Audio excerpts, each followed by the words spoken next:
Welcome to the continued briefing session of the Forsyth County Board of Commissioners. Today we're going to talk about the budget that we're going to live with for the next 12 months.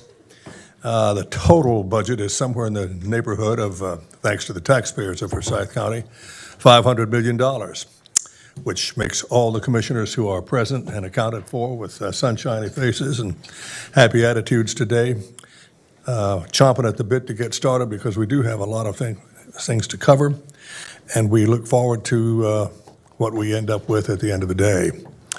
And having said that, I'll turn the meeting over to our county manager, Dudley Watts. All right. Thank you, Mr. Chairman. Good afternoon or good morning, board members and staff and guests. So just a couple of housekeeping items. We've got our budget analyst down on the front tables that we pulled in basically to be here to answer any questions. And they sort of built these budgets with departments kind of from the ground up, and so they are here to answer any questions and take back information and do what needs to be done. You have in front of you a presentation. It's actually a slide deck that we'll go through. I did actually got that out yesterday afternoon or evening, and so you've had a chance to take a look at that. And so what we wanted to start out with this morning is just really kind of follow back up on some questions that came up during the detailed review and sort of get ourselves kind of backgrounded in the document, and then what I thought might work is we'll kind of step through that background information. We did have the alternate service levels still to review, so we'll step through the alternate service levels. I know the sheriff has, he's sort of recast his ASLs in priority order like we asked him to do. And so he may, I suspect he'll walk in the door in a bit, and he'll be able to kind of step you through his priorities. And then we've got kind of some information that there had been a lot of questions really around a couple of areas in the sheriff's budget. And so Kimberly Bussey's going to kind of take us through some work she did with the Sheriff's Department staff to kind of answer those questions. From there, maybe you can take a break. Sort of at that point, it'll be in the commissioner's hands, and you can start deliberating on what you want to see, what you like and what you don't like, and what you want to change, what you want to add, what you want to take out of the manager's recommended budget. And so with that, before I turn it over to Kyle, I had one note to answer a question that we actually didn't get in the slide deck. And the question was, in the library system, how many vacancies do we have? And so Damon got this information. There are 91 full-time positions in the library, and there are 9 vacancies with those full-time.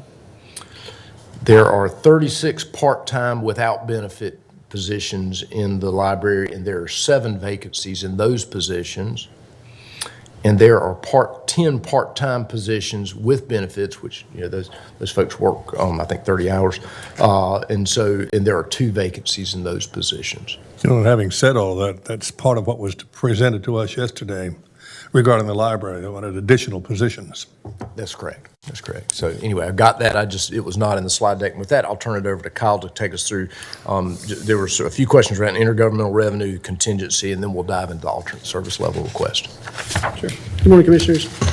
And so you can see that on your slate. You should have this presentation in a hard copy as well, but it should be on your screen as well. And so just as a recap of the sources of revenue for the FY23 recommended budget. And so the largest change, dollar figure change anyhow, was in intergovernmental, which was an increase of $10,639,230. And so just to kind of step through that, it's 24.2% increase, and the increase in the intergovernmental revenue is really attributable to a few departments. The first one being debt service, and so because the debt service is moving out of the debt service fund and back into the general fund, there was some revenue that had been shown in the debt service fund last year that will be in the general fund this year, and so that's $1.5 million. Most of that $1.5 million is for our qualified school construction bond credit. about 300, I think it was about 300 some thousand of it is a payment from the city of Winston-Salem for their share of the debt service related to our First and Chestnut parking deck. And so again, that revenue was in the debt service fund last year, and so it's in the general fund for FY23. So that's $1.5 million of it. In the sheriff's budget, intergovernmental is going up almost $500,000, and really that's due to the payments from the towns. And the significant increases from the payments from the towns are in Clemens and Louisville due to some 2 additional positions that will be added into the FY23 budget as part of that community policing program that we've operated for the past several years, where Clemens has requested an additional deputy, as Louisville has as well. Yeah, just a reminder that that strategy and that plan was that we pick up half the cost in the first 2 years, and is an incentive to get them, to get those additional positions funded. So, and then they become fully, community police officers funded by the towns. So. And then in emergency services, there's almost a $456,000 increase, and really that's increases from the payment from the city of Winston-Salem for additional telecommunicators, where our 911 center will take on Winston-Salem Fire Dispatch in FY23, and so the city will pay 100% of the cost for those positions in FY23, and so that's what that revenue is.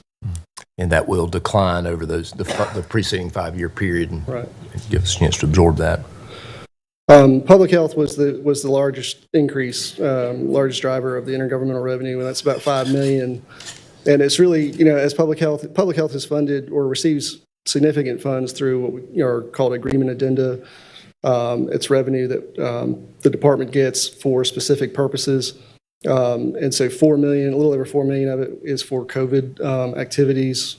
$630,000 is for child services, and another $265,000 increase is for WIC. And so that's really what that $5 million increase in intergovernmental revenue is for public health. DSS is increasing $555,000, and it's really increases across all their departments, across all their programs. Community economic development was almost $1 million increase, $766,000, and that's really pass-through incentives. The largest being, I think, is the RDOF, $750,000 increase compared to the adopted budget in '22. And then the other large increase was in non-departmental, and so that's increasing $3,036,000. We are budgeting $3 million for a Medicaid hold harmless payment. This is a payment that we used to get and then stopped getting for a couple years. We received it last year, and we've received it this year. Because sales tax revenue is doing so well, as part of that, when we used to have the Article 44 sales tax, that money goes to the state now, because essentially we are losing revenue because of that swap. Because sales tax revenue is so good, we get a hold harmless payment, and so that's why that increase. That's what that increase is. That $3 million payment for, which is a good thing. So that was intergovernmental revenue. Are there any other questions on the intergovernmental piece before we move into the? One question. Sure. Could you just explain briefly what hold harmless means? Yeah. So I think it was back in 2008. One of the local option sales taxes was Article 44 sales tax, and the state came in, or the state said we'll take on that some additional Medicaid costs in exchange for giving up that Article 44 sales tax. And so what they said was, if Medicaid costs exceed what you would have lost in that swap of Article 44 sales tax, they would hold us harmless, and so we would receive the benefit of the variance, essentially. Thank you. Which I suspect it has increased significantly. Correct, over the last couple of Over that. years. Over the last couple of years. Okay. So on the expenditures, we want to talk about contingency a little bit. You see the significant decrease of almost $10 million for contingency in FY23, and 61.3% decrease. And it's really attributable to our revenue loss calculation, where we budgeted that revenue loss as a budget reserve in the FY22 budget. We showed the whole, we showed $12,129,430. If you remember, it was actually $18 million. We used $6 million of it in '22, and then the $12 million was placed in a budget reserve. And so that is not being budgeted this year, and so that's really what's driving that considerable decrease. That being said, you can still see that there's $6.2 million that is budgeted in contingency for '23. And so really what that contingency includes is there's $2.6 million in a budget reserve in debt. And so when our debt leveling plans generate more revenue than expenditures, or more than debt service costs in a particular year, we'll reserve that additional revenue. And so that $2.6 million in debt is basically due to, I believe it's one of the education debt leveling plans, and I think the courthouse plan, where the debt service payment in '23 is less than the revenue that will be generated by those debt leveling plans. And so that's what that $2.6 million in budget reserve is for debt. The $1.35 million in public health is really related to those that interagency, that intergovernmental revenue increase for the COVID AAs. And so because they weren't really sure where to budget that money just quite yet, it is in a budget reserve. And so that, again, so contingency is kind of that's the code that we use. It's called contingency. That includes our budget reserves. And so there's $1.3 million in public health that they'll be able to transfer out of that budget reserve as they determine where those expenditures need to be budgeted. And so that's really about $4 million. There's $925,000 that's still in our budget reserve in youth services, and that was really because when we had put the budget together, the JCPC, the council hadn't allocated where the $925,000 in vendor payments would be allocated to. They've done that now, and so that'll actually shift out of contingency, and it'll go into payments to other agencies. But that's part of it. And then there's an additional, there's $1.25 million in non-departmental, and that's really $950,000 for real contingency items. So if there is some kind of contingency item in FY23 that we need to use that money. So there's $950,000 in contingency, and then there's $300,000 in for special gifts, things that get donated, and we can just transfer out and then report those back to you. Mm-hmm. But that's and I will say that the current year contingency really has been depleted. We're probably going to bring an item to you to deal with that. We're over about $400,000 just on fuel alone, and so it's the difficulty of the year from a financial perspective. There's the dollars are there, but contingency's been hit pretty hard. So just know that. So in your slide deck, or any questions on any of those items? In the presentation there were a few questions and a little confusion on our end, so I asked Kyle to make sure. You mentioned fuel just a moment. Is that based on today's prices for gasoline? Yeah, I mean, our real experience with fuel is that we're over about $400,000, and we've tried to account for it in the coming budget. With expecting it to moderate some, frankly. All right. So I think the next slide is actually my manager recommended ASLs. Why don't we? I don't want to step through those until after we get through all the alternate service levels. So Kyle, we'll come back to that. and sort of dive into it. And I did notice the sheriff just came in, and that was perfect timing. So Sheriff Kimbrough, if you want to come up, we included in the packet, or Randy, whoever wants to do that, the Sheriff's Department had provided a priority for the unfunded request, and so they is that going to be the same as what we have, Randy, you think? Okay, all right, so I think the content of it is still the same. So good morning, Sheriff. Good morning. How you doing, sir? Good. Good morning, Commissioners. Morning, Mr. Plowler, Dr. Martin, Mr. McDaniels, Mr. Linville, Mr. Kaplan, Elamine, and Ms.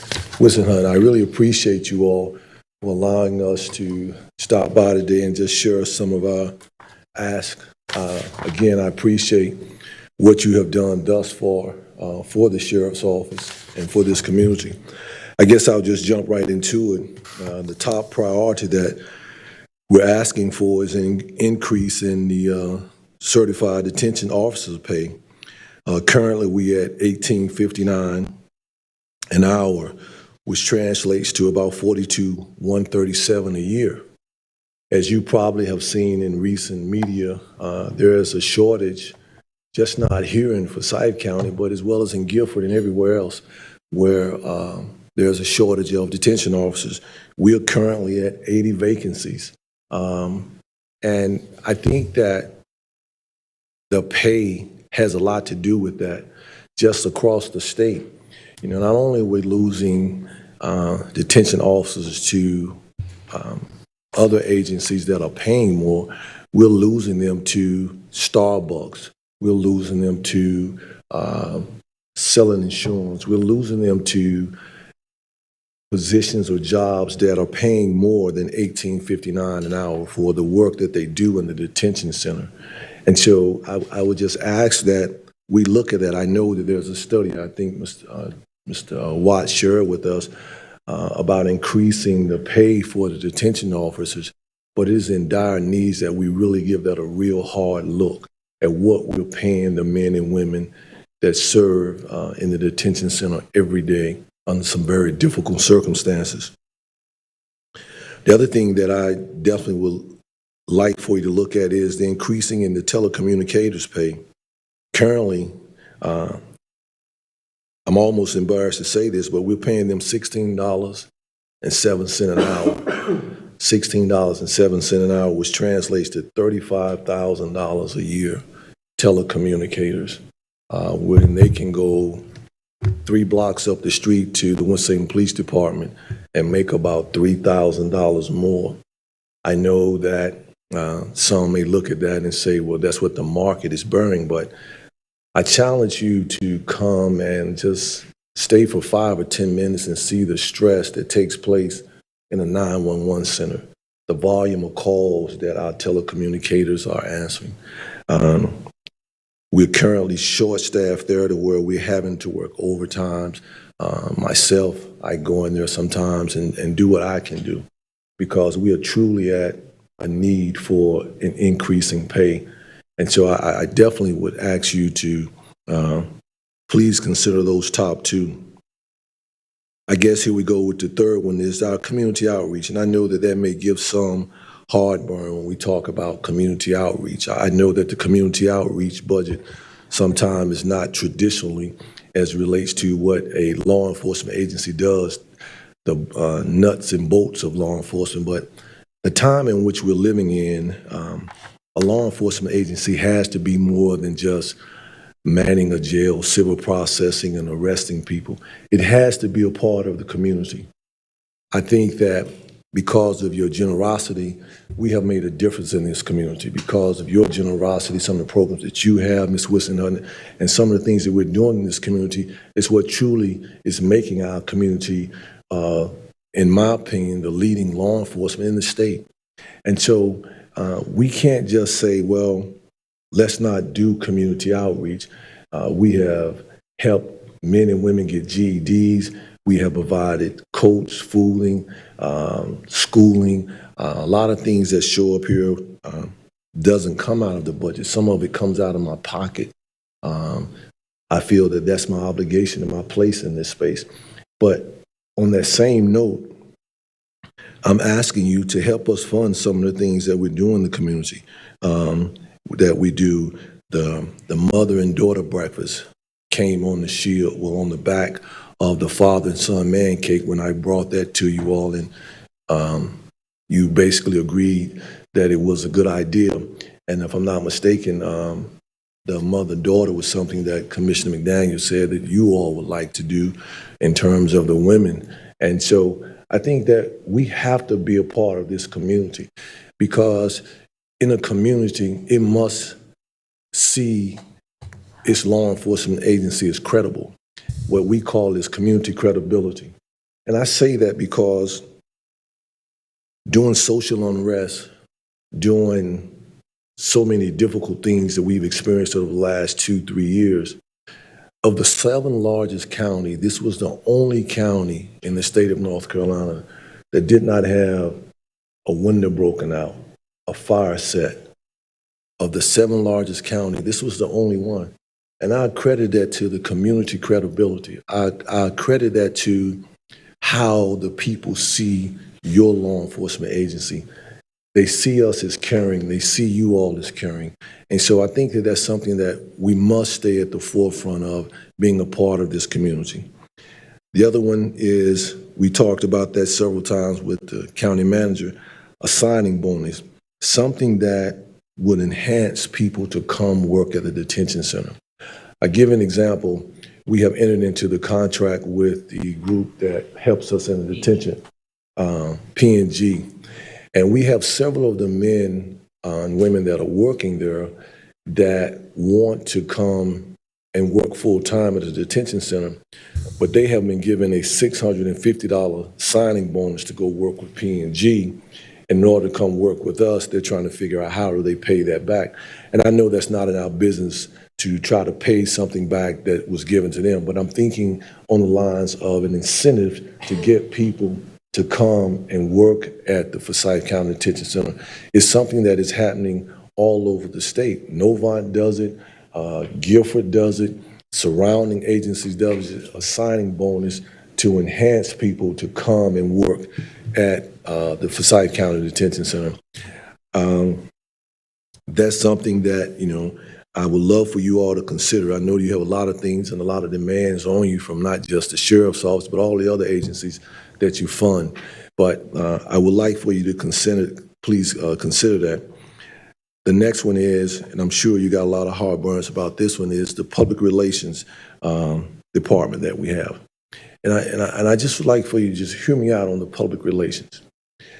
In the times that we're living in, where you have so many competing devices for messaging, a law enforcement agency or any entity has to have the ability to put its own messaging out. It has to have the ability to shape a community. Social media, I'm 60. I'm not a fan of it when I was growing up. Was not a fan of it. But I know that it is a necessary evil in the times that we're living in, because social media is how our generation, our younger generations communicate. And we have to be able to reach people. We have to be able to put our own messaging out. When we first started our public relations, without question, there were no sheriff's offices that were moving in the same drum major fashion that we were moving in. Since then, again, because of your generosity, you are the drum major for public relations. I know that when we started this, some folk had heartburns about how we did the podcast. Some folk had heartburns of how we were doing the social media. And it has caught fire, and it has truly made a difference in this community. Being able to put information out, because whoever puts the information out first, whether it be a right or wrong, has an effect on this community. There are so many things that we have squashed by being able to put out factual information and having the ability to reach 50, 75, and sometimes 100,000 residents in this community. And so I know that, again, we may have difference of opinions about public relations, but it is a necessary evil in law enforcement. Those agencies that are successful have a strong media presence. Any business has a strong media presence. And so I would encourage you not to just look at it in terms of it's a machine that we're using. We use it for the good of this community. The next thing I know that we talked about, and I'm sure you have some heartburns about that, is the training. It has always been my belief that you play like you train. It's always been my belief that an agency of this size, the fourth largest in the state of North Carolina, has to be a well-oiled machine.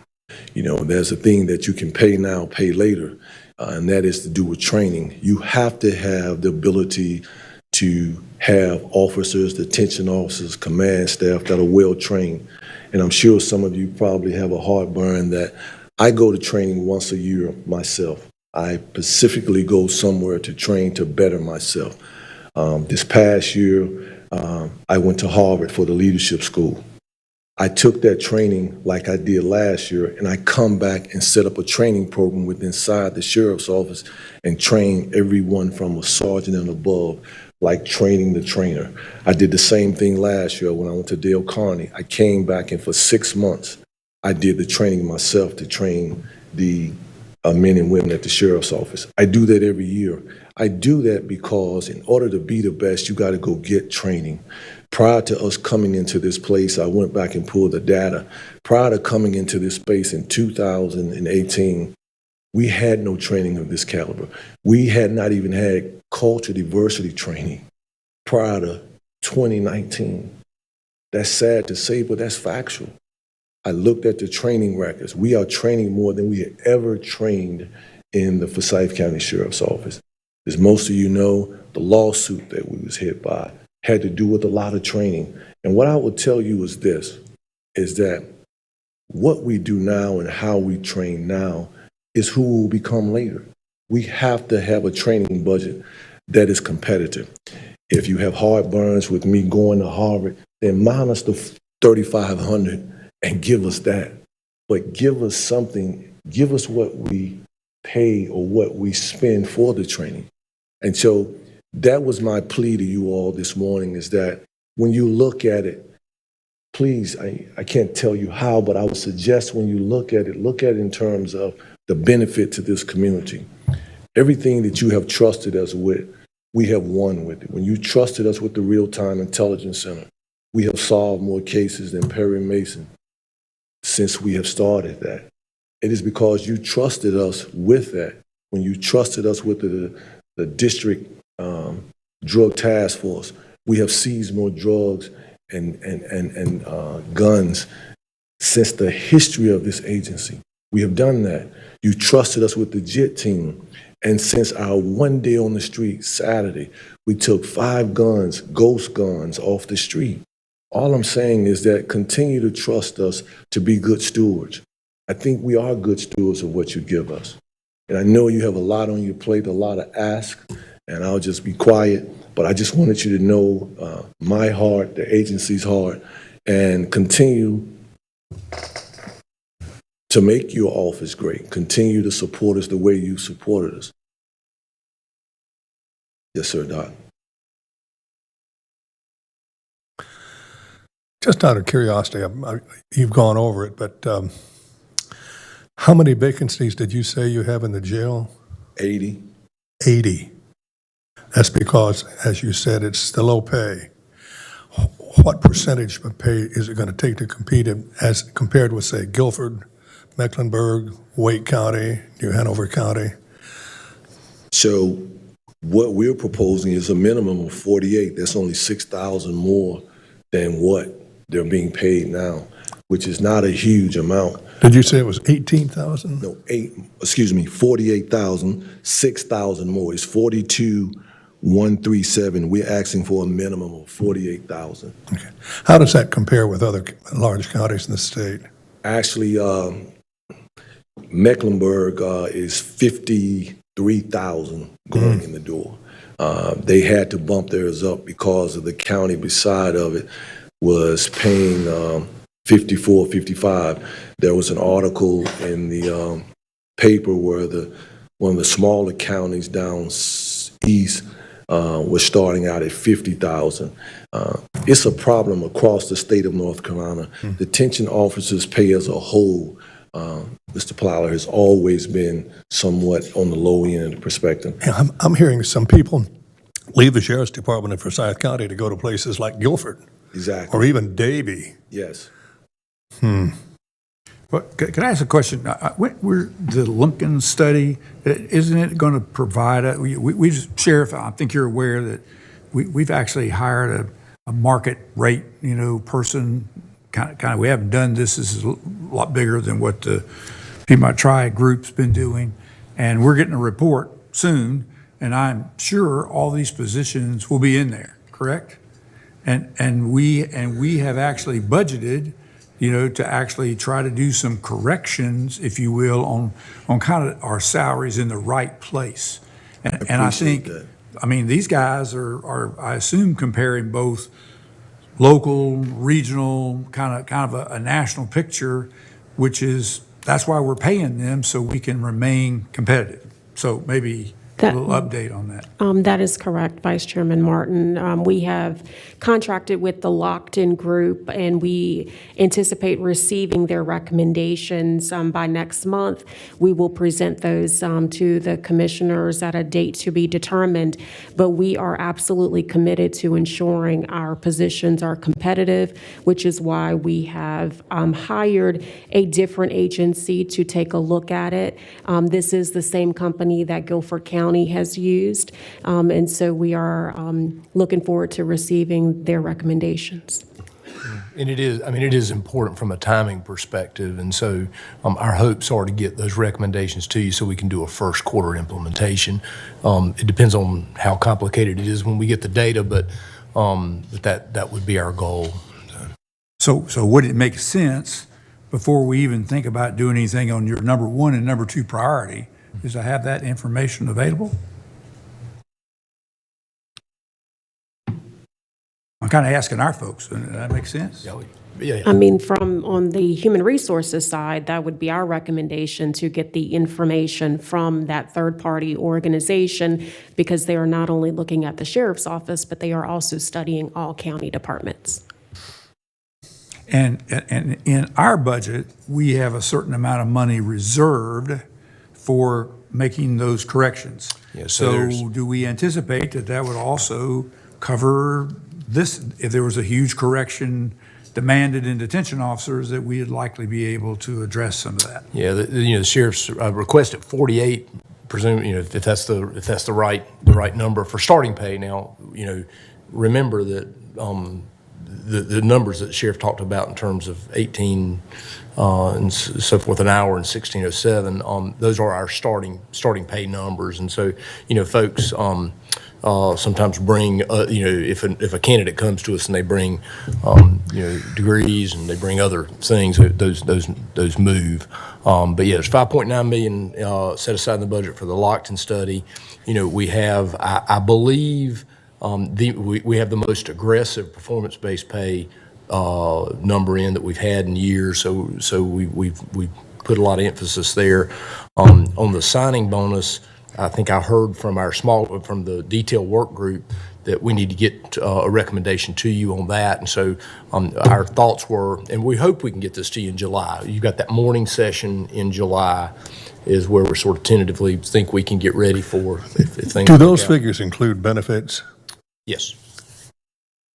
So the signing bonus part would also apply to everybody, including the sheriff's office. That's correct. It's sort of a general kind of issue as a strategy to see that we are able to be competitive. That's the whole issue. Yeah. Sir. So is it fair to say number 1, 2, and 3 can be looked at when all those things are in place? 1, 2, and 4. Yes, sir. 1, 2, and 4. Good. Yeah. I do. We have worked well with the sheriff's department. Worked hard to try to. If you remember back in February, I guess we were bringing when the board made the 5% mid-year adjustment, we also did some shift differential things, and so there's been a lot of work around this. Unfortunately, that number has not moved much. It has not moved south much, but it also hasn't improved much, and so the temporary service has been really, really important. So I thank you very much for letting us move forward with that, because that has been pretty critical, I think, in just keeping that place safe. And so, and I think we are working immediately on the issue of how to deal with trying to transfer some of those employees over. And so I think we can do that outside of this, perhaps. So we're working on that. It sounds to me like we're competitive in the salary field. The Winston-Salem Journal, though, reported, as you are well aware, that they're probably going to, as a city council, the city wants to raise taxes by at least a penny to pay their police officers. Now, we don't have that in our budget because obviously we don't think that's a necessary item. But the figures have different meaning in different circumstances to different people. We look at it one way, the sheriff looks at it another. How does your mind wrap around all of this, Sheriff? So I appreciate you all, the study that you are doing on that. I know we've been having this conversation about the pay. I know we had it last year as it relates to the telecommunicators, and we keep having this conversation. My thing with that is that that'll probably take place, if it takes place, sometime in October.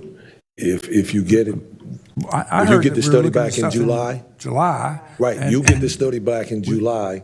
By the time it circles through the process, we're looking at September, July, August, September. I'm trying to see how is it, or how can we do something prior to that to stop some of the bleeding is what I'm trying to do. Anything that you do, believe me, is helpful, and I appreciate you all hearing it and just considering it. I'm saying right now, there is an immediate need for a stopgap of some kind, because we're losing people to, and I hate to keep saying this, but Starbucks. And I have people come on the exit interview, and people that have been with us just say, hey, I've got to do it I'm driving from Gifford County with the gas prices. I'm driving from Gifford County to Forsyth. I love working here with your leadership, Sheriff.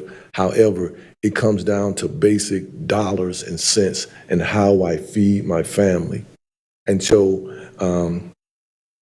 I know that we go back and forth with we're competitive in the market, but that has a lot of meanings depending on who's hearing it. But I appreciate anything you all can do. Please understand that. You know, I don't mean to get involved too much on the salary part, but what goes through my mind, and I know it goes through your mind all the time, the mass shootings that we're getting all over our county, the state, the country. And what are we going to do about gun control? Is it going to be controlled by the federal government, by the state government?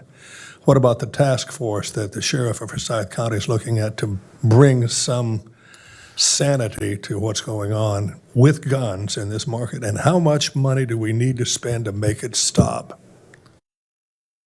Good question. I'm not trying to get you to answer it either, so. You know, that's a good question, Mr. Ply. I struggle with this every day. You know, we've had this conversation many a times about the role or the function of the sheriff. You know, traditionally the sheriff has operated in the county, basically in the county, but that's not happening anymore because, you know, you've heard me say this before, and maybe this is maybe not the conversation, but people in the city pay county taxes and they expect services from the sheriff's office. A lot of the work that we do, the community relations, some of it's in the city, 80% of it's in the city. I went to a meeting yesterday, Saturday night. I got 14 of my guys working in the city Saturday night. I had 7 of them yesterday in the city. This is going to be a summer-long thing to try to keep up or slow the violence. And this is something that, as much as I would love not to have this conversation, that is not a one answer. And I think we had this conversation before, is that there are so many layers to this that have to be applied to trying to hold this thing together. And I don't think sometimes we see the seriousness of it, but there are so many things going on that interlock with trying to hold this puzzle together. And a lot of it is not just locking folk up. Some of it is being in the community. Some of it is making sure that the men and women that serve in this agency are healthy and they have some sense of, at least I'm getting a fair wage, $16 an hour. I got a couple other questions on. Yes, sir. on I'm the sorry, list. Dr. Martin. I didn't mean to go on. And I'd like to start with the last one, your training request. Yes, sir. And I have a sort of staff question here on the last bullet that actually says that the county average per department is $843 in training per full-time position. Does that number sound like where'd that number come from? That comes from the current year budget. It's basically every department's total training budget divided by the number of full-time people. So that comes straight from the budget document. And I don't know if that so number's the page number. that's from the budget. What about how much we actually spend? I mean, is that the accurate kind of number here? So I did not think that was, On an actual side, we're not going to spend, travel is one of the things that travel is not spent anywhere near 100%. It's just, so from an actual perspective, it's not $843. it's not, in training and conference budget, if this is just training and conference, let us validate that number. Yeah, Because if that is true, let me just do a quick. And it is not the purpose, you have excluded conference budget from this number. And are not conferences designed for training? I mean, that's the only reason you go to a conference?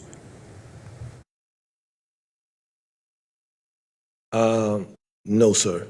Just, I don't, not to be divisive, but a lot of times the trainings, from the sheriff's office perspective, I very seldom go to them because it's just to talk about updates in legislative law or who's running for an office, who needs to vote for, things like that. When I look at training, I'm going to a place for someone to train me to enhance my skill set. Then why are people going to conferences? I'm having a little trouble here. So a lot of the trainings, a lot of the conferences as it relates to sheriff standards are not necessarily training. There are updates as to what's happening across the state. It's what's happening in the organization, who's up for running for the director of the association, who's up for running for this, what is in the budget, what we want to do as a group or an organization. Clearly for you, Sheriff, there's some informational things that are going to be shared. Yeah, I agree. I'm not too concerned about your internal organizational politics. I'm not in terms of the Sheriff's Association, but obviously you need to know what's in the state budget. You need to know those kind of things. Quite frankly, you can read that, but I'm not going to go there. But it seems to me that the rank and file employee that you go to conferences to get training, and it's a place where you have special people that are very expensive and they serve a large group and so forth. But I think that stuff needs to be looked into. I think training is important. I feel like this is probably misrepresenting what that is. But I think that's important. I would like to return also and talk about your issues of events. And by the way, just how many people attended your man cave breakfast event? It was very well attended. Roughly how many? You must have an idea, because by golly, you paid for a breakfast, so you must have an idea. I'd say the capacity crowd probably was right at about 200. And let me ask you this. Do you think that the 200 folks that really needed to be there were there? Exactly. What? Yes, sir. Yes, sir. And how do you make that determination? I'm just kind of guessing. I made that determination by watching the folk that came in with not necessarily a father, but a mentor. I made that determination by the people that brought people, i.e. the tiny Indians. I made that determination by walking around talking to people, getting to know who was in the room. I made that determination by the people that stopped by the office to get the ticket. I made that determination by the feedback that we got for people who were saying that they had never been in a room with some of the folk like the commissioners that were there, that they were able to be and have access to people who were actually there to help and support them. So I do have one, I can get you to training and conference. And then we also have a brief presentation on the 3 areas where there were most concerns about that really answer the question that had been asked of me. What has historically been in the budget around media, events and outreach, and employee recognition, and what's in there. So we've got that presentation. So So we got more coming. I want to ask you more about that. yeah, if it's okay, why don't we do that presentation real quickly? The sheriff needs to hang on here because there might be questions that bubble up out of that. But let me answer the question on training and conference. I don't know where Randy got his number, but go to page 59 in your big book. If you turn in your big book to page 59. And Randy, because you threw it out there, I'll use the numbers straight off the object level 1 training. So, so when you get to 59,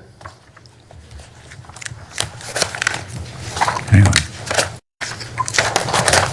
total training and conference for the whole county is $903,309. I'm going to divide that by 2,200 people.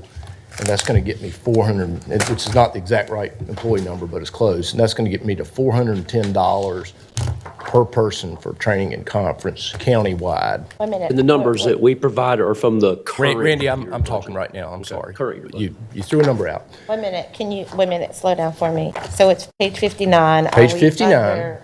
Under the other purchases or training and conference? I'm in training and conference because I believe that's I got you. what Randy had recommended. And then this is for the sheriffs, right? All right, well, I just took the 903,000 at the very bottom of the page. Okay, I got you. And so 903, and I divided it by 2,200. And I'm going to go up to the sheriff, and sheriff's training and conference budget that's recommended is 196,821. And I'm going to divide that by 600, 550, 629. 629, and that's going to be $312. So he is below the countywide average. We were all $15 I went 312. and we were at 297. Yeah. So Well, we he all- said we were at 843, if- and I'm at 410. On this, I think on this sheet, you did not include conferences. It says excluding conferences. Funds for training excludes conferences, is only funded at $75,000, blah, blah, blah, blah. Let me blah. clarify that. There's 2 different issues. One is you take the entire training conference budget of all the departments and you divide that by the people. That's where the 297 and the 843. What we're asking for in that first bullet where it says excludes conference, this is our training division, not even the entire sheriff's office. So the training division does not provide funds for conferences. So what we're asking for is there's $75,000 budget in the training division, training line item. And we're currently over budget, by the way, over $40,000 right now as we speak. So all we're asking for is to actually fund the training division budget of the sheriff's office by what we're actually spending. So the numbers below are department-wide numbers and county-wide numbers. The first bullet just refers to the train division budget. That's all we're asking for is to shore up the train division budget. Well, maybe I didn't hear you very well, Randy, but I guess I'm not understanding what Dudley just talked us through, and your number is 843. I have trouble with that. I would This is dispute. the current, these numbers are the current year budget, not the proposed budget. We didn't have the proposed budget when we did these numbers. So that's the difference. Well, I believe the current year's budget is in here, is it not? Current year is less for training. I mean, we Exactly. actually increased training and conference assuming we'd actually be traveling more. So But But again, the only thing we're asking for is to shore up our train division budget, not the entire agency budget, but the $39,000. I dispute that number, and we can. I'd be really interested in seeing how he got to it, and we can certainly follow that trail. But I don't think that's right. And I don't think it matters, but actually, Rhonda Tatum provided those numbers for us, helped us with it. She was briefly an intern in our office. She pulled those numbers from the budget documents, so she spot on accurate. So why don't we real quickly, and if I could ask Kimberly to come up, just really in response to questions around the three areas. And again, the purpose here is really to explain what's in the continuation budget and what's not in the continuation budget. And so, Bill, I had one question before we go forward, please. Sheriff Kimbrough, on the 80 vacancies in the detention center, how long has that been the case? The numbers have been creeping up. That's the current number now. With the contract group we brought in, that has kind of like slowed it a little bit. And the problem is that you have people coming there from the contract group that are being paid more than the officers that work there.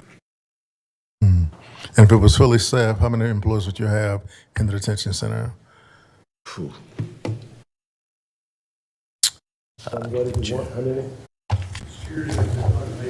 180. 180.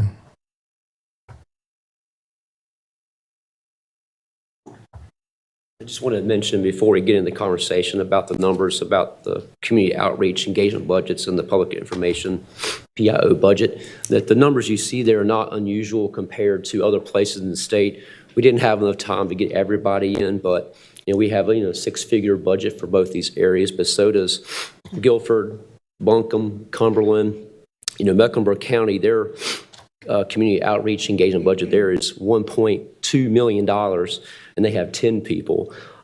Their PIO budget in Guilford County is equivalent to ours. Mecklenburg's has $300,000. So there's nothing unusual about the size of the community outreach budgets and PIO budgets you're about to see. all right, Kimberly, if you will. Good morning, Commissioners. So as Dudley said, I'm going to talk a little bit about what is included in the Sheriff's Office preliminary budget or their recommended budget for a few areas: the media and PR, events and outreach, and the employee appreciation and recognition. You can blow that up. Yeah, thank you. And yeah, there you go. Okay, so for the media and PR piece, included in the recommended budget and seen on the column in the bottom right of this slide is 2 existing full-time employees, as Randy mentioned. There's 1 public information officer and 1 public relations manager. This area also includes funding for a contract for professional media services to include photography, videography, and graphic and logo design. There's also about $1,500 included in the recommended budget for equipment for the PR team.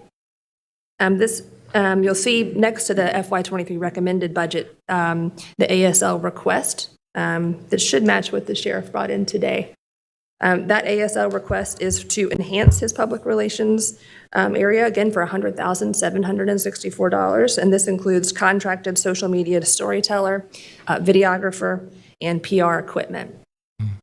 And what we did across all 3 areas in conversation with the sheriff in the budget process was we included what had been, we carried forward. It is truly, the effort was to make it a continuation budget from FY22 and then to isolate on those things that the sheriff was asking that were new. And so this gives you a picture of what's in there, kind of how it's grown over 21 and 22. Or how it's changed, and then what sort of we wanted to isolate on the new request, and so that's what we've tried to do across all 3 areas.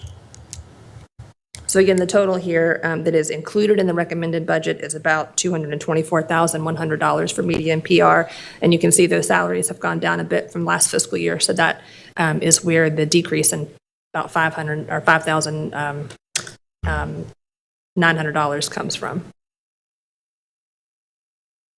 So for the events and outreach piece, you can see the FY23 request, the ASL there in blue, and the recommended amount.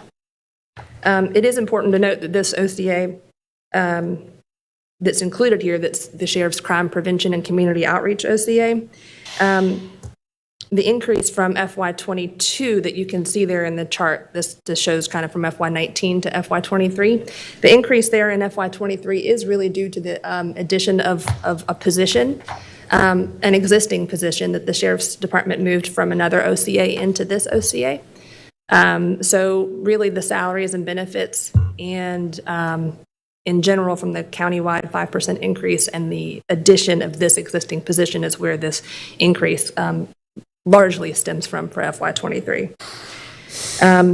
It is important to note that about $365, or of the $365,735 you see here for the Sheriff's Community Outreach and Crime Prevention OCA, a large amount of that is personnel, like I mentioned, about $310,000. So if you look at operations only, in the requested budget, and that includes the continuation and the ASL, again, just for operational expenditures, it's about $204,000. In the FY23 recommended budget, again, just for operational for this OCA, it's about $33,000 included in the budget. So if we look a little deeper into the events and outreach area, again, there is a total of 3 employees here and a volunteer for this area. And again, in FY23, we did have the increase of the one existing employee into this area. And again, you can see maybe the large increase here for the FY23 recommended budget. Again, that is due to the salaries and the inclusion of about $6,200 for a entertainment contract for, I think, the Man Cakes Breakfast, the Never Walk Alone event, and some other planning type events that's included in the recommended budget. So you'll see the ASL in blue. It's a breakdown. Kimberly, pardon me, one quick second. I have a question. So for the space rental for the fair, I'm sorry. the space rental for the fair, what was that? It's not a new cost. It's not new. We rent space at the fairgrounds every year during the fair to have, we set up booth up there, and that's the rental for that space. That's all, it's nothing new. Fair enough. But I do have a question. So during the Man Cakes event, the facility was how much? So it's based on the amount of estimated plates, but it's about 12,000 as well. It was. So was that an in-kind from the city, or did the county have to pay for that?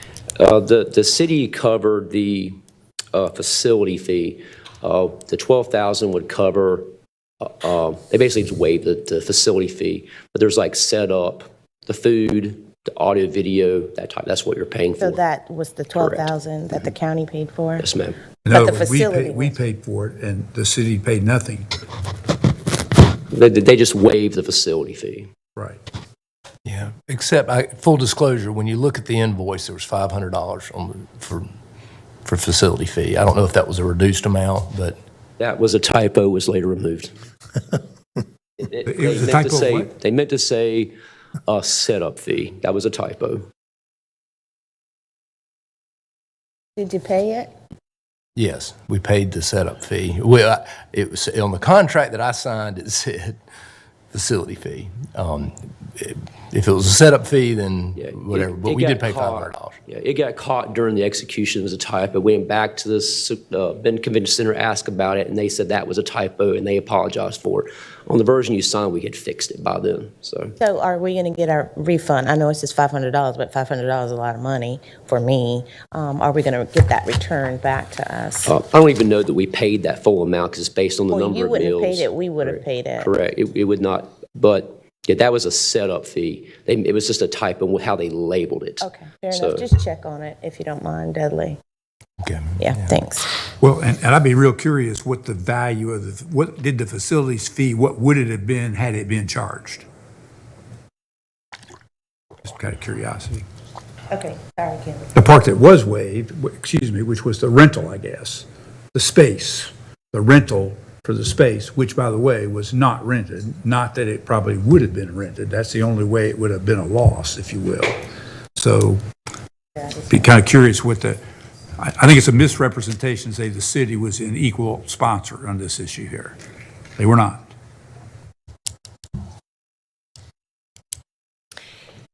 Okay, so for the ASL that you see in that middle column in blue, this just kind of gives a breakdown of what the sheriff's office is requesting for this ASL request for this events and outreach.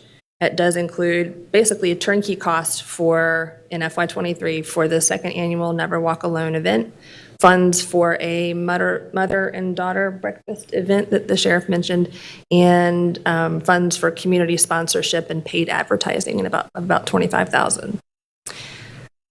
So again, what is included in the FY23 recommended budget for this area, it does include a couple of things that were also in the administration budget. The total amount is $365,735.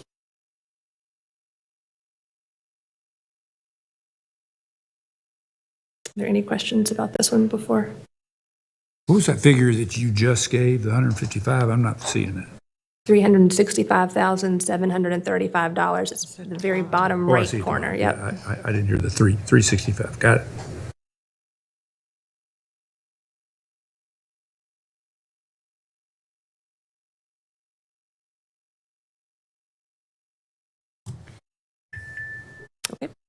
So if we move on to the Sheriff's Office Employee Appreciation numbers, this is largely funded in the Sheriff's Employee Assistance Program, OCA, and also in the Sheriff's Office Human Resources, OCA. The Employee Assistance Program was added to the budget in 2019. Its recommended budget is $11,880. You'll see there at the top. Revenue for this program comes from calendar sales and special gifts.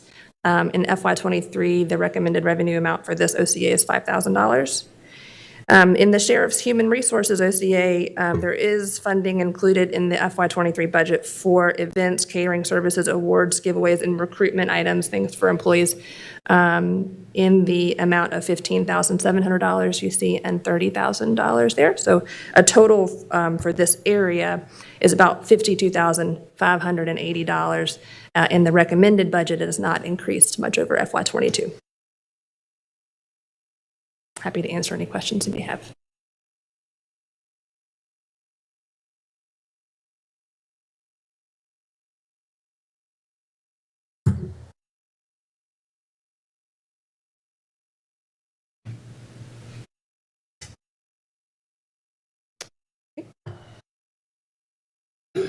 Are we done with that? Are we done with this? Okay, presentation, because I do have some questions. Yeah, we just Okay. want to get that's all the information we had to share. All right. Can I have 30 seconds before I take my seat? Oh, you want me? Oh.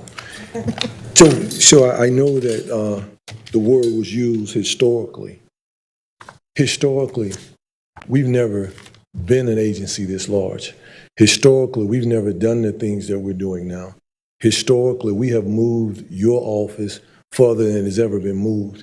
And we've done it with funding from you all. We've done it with the kindness of you all.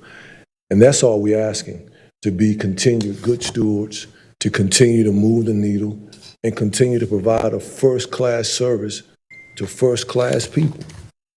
And that's all we're asking for, and I'm just asking for your support in that. And I'll answer any questions before I take my seat, and I thank you for your time. Could I just say, I appreciate what you've done, and I do think that you have done things with the Sheriff's Department that have never been done before and has certainly helped with crime. And I'll take this into consideration, but please know, Sheriff, that you aren't the only department that is short-staffed. I do know. And each department has different responsibilities. And for instance, EMS is very short-staffed. And if you're having a heart attack, you want an ambulance, don't do. you? Okay. If your house is on fire, you want the fire department. I And do. everybody has the same shortage that you do. Yes, And ma'am. I just want you to recognize that. Yes, ma'am. And I do. We work well with EMS. We back them up. We work well with the fire departments and volunteer. I understand that. I just advocate for the men and women that you all have allowed me to serve, and I understand that. I do. I'll share a thought with you. You know, my background is commercial radio and television broadcasting. For example, Channel 12, the NBC affiliate here, covers 50 of the 100 counties in North Carolina. Several of the radio stations have the same outreach. And when you get to community outreach, in my opinion, of course, I'll admit that I'm biased, you can reach more people with one 30-second spot on 3 television stations, say Channel 12, Channel 45, maybe even Channel 2, which covers this area, and Channel 8 for that matter. But have you ever considered getting the media people, such as the television outlets, the cable people, some radio people, and get them in one room and maybe even bring in the North Carolina Sheriff's Association, which would provide some variety to what's being done and some outreach that you may not be doing. But what keeps going around in my mind, and I know it does in yours, is the problems with mass shootings, and that's not exclusive to Forsyth County. But there could be there could be some really good, powerful advertising, if you want to put it that way, public service announcements, if you want to put it that way, but community outreach is another way to put it. If you could get the media people to begin working with the Sheriff's Department and maybe even the Winston-Salem Police Department, because that's part of our career, that's part of our daily life, you know. There's a myriad of sayings that I could repeat that have been developed only on commercial airwaves, and I'm not sure at this point, but I don't think any law enforcement agency in this state has taken the initiative to get the media involved, because that's where they make their money, that's where they make their audiences, and there's a lot of folks watching this particular broadcast right now from this room, but we're not making money on it, we're spending money. But you see where I'm coming from? I'm going to run with that, sir. Sir? I'm going to run with that. I like that. Thank you. Sir, oh, it's terrific. You know, I keep going back to, now don't take this the wrong way, Yes, sir. but Barney Fife's favorite saying was on the Andy Griffith Show, citizens arrest, citizens, and I still remember those 2 words. It didn't take much, but it was in prime time and it was only on a few broadcasts, but Barney was in favor of that. Now, I'm not making a comparison by any stretch of the imagination. All I'm saying is the media has a habit of getting people to think about things and try to act on things. Another one of my things that I remember is the ring around the collar commercial. Yeah. It's only for a soap, but we could, in this county, make great headway if we could get the people that we serve to begin thinking the way we think and helping you tackle, which is really a most difficult job. And anything I can do to help you with that, I'd be more than happy to do that.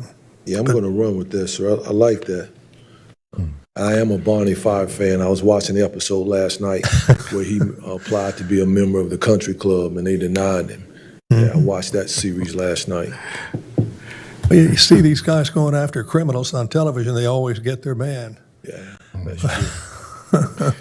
Sheriff Kimber, if I could, Mr. Chairman, can I? Yes, sir. Point of privilege, please. Since me and the chairman both participated in your man cake activity, to me it was a phenomenal success, and I'll tell you 2 reasons why.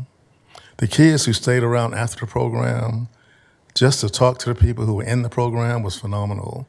Even some of the coaches wanted some of us to come speak to the players. Yeah. So the impact you had was immeasurable. Thank you. So I highly recommend you having a successful event there. And it was more than 200 people there. I was in a position to count. I just lowballed it. I didn't want to overstate it. I just lowballed it. All right, Thank then. you, sir. Congratulations on that. Thank you. I'm on the same opinion as Commissioner Fleming Elamine. It was a great meeting. Thank you. I appreciate you all. Have a Well, great day. Oh, Hi, I'm Lord sorry. Sheriff, if I may, Chairman. Yes. Okay. I wanted to say thank you for your service in protecting this county. Thank you. It is in my heart to support your priority for your the unfunded request, because what I had previously before me was $4 million, and from what I'm looking at now on your sheet, it's about $2 million. And in light of the study that we're doing, I can also see that I'm going to trust the process, when I make my decision in terms of the funding for your request.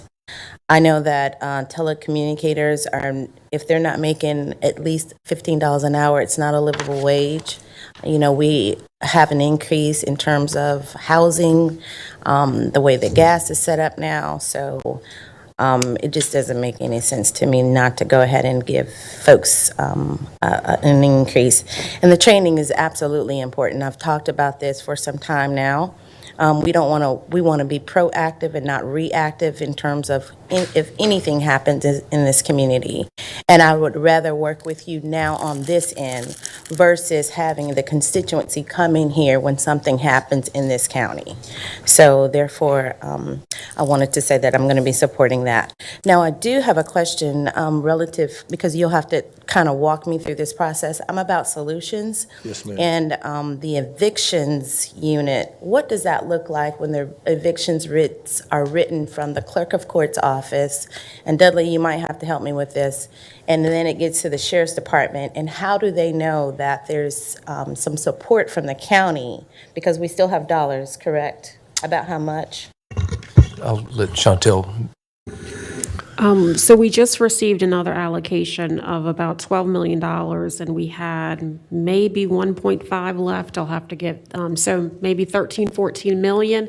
But what I will say is that starting June 15th, we are no longer receiving new applications because we have so many in the queue that we will end up spending all of those dollars. So you understand what's happening here? I do. We just want to make sure that the clerk of court's office is communicating, you all are communicating that there's access to get some support and help for some housing Yes, ma'am. support, electricity, all of that. So we want to be able to work together. Yes, ma'am. And I don't know if that's happening or not. We definitely want to try to help people. I recall during the pandemic, we stepped out on a limb and made contact with the Chief Justice who stopped the evictions then. But what I will tell you is that by law, once it's signed, I don't have any authority. No, I'm not saying that, Yeah. but sharing that. Oh, sharing the information, what they can do. Sharing the pamphlet information. Do we have that? I think that should be on the front end, because once I get the paperwork, there's nothing I can do. So I think that if going back to what you said, Ms. Fowler, that's some information we need to put out in advance that there's funding available to assist people, because once I get that signed order, You get it from the clerk of court's office? it's a done deal. Yes, okay. Yes. And he's correct. I mean, on our end, we've done lots of, marketing, media blitz and mailers. That's also why we're outside of the eviction court. But it does take the magistrate's willingness to consider that someone has already filed, take that into consideration for continuation, which they sometimes do and sometimes don't. Yeah. So if we can use our influence to help our Yes, ma'am. community, there you go. Yes, ma'am. All right. Well, thank you so very much. Thank That's you all all. I'm I gonna share. appreciate you. Thank you. Yeah. All right. So that was the first of the alternate service levels. If you want to, we can take a break and come back, finish the alternate service levels, and then Take a 10-minute break.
The recess that we have had has come to a screeching halt.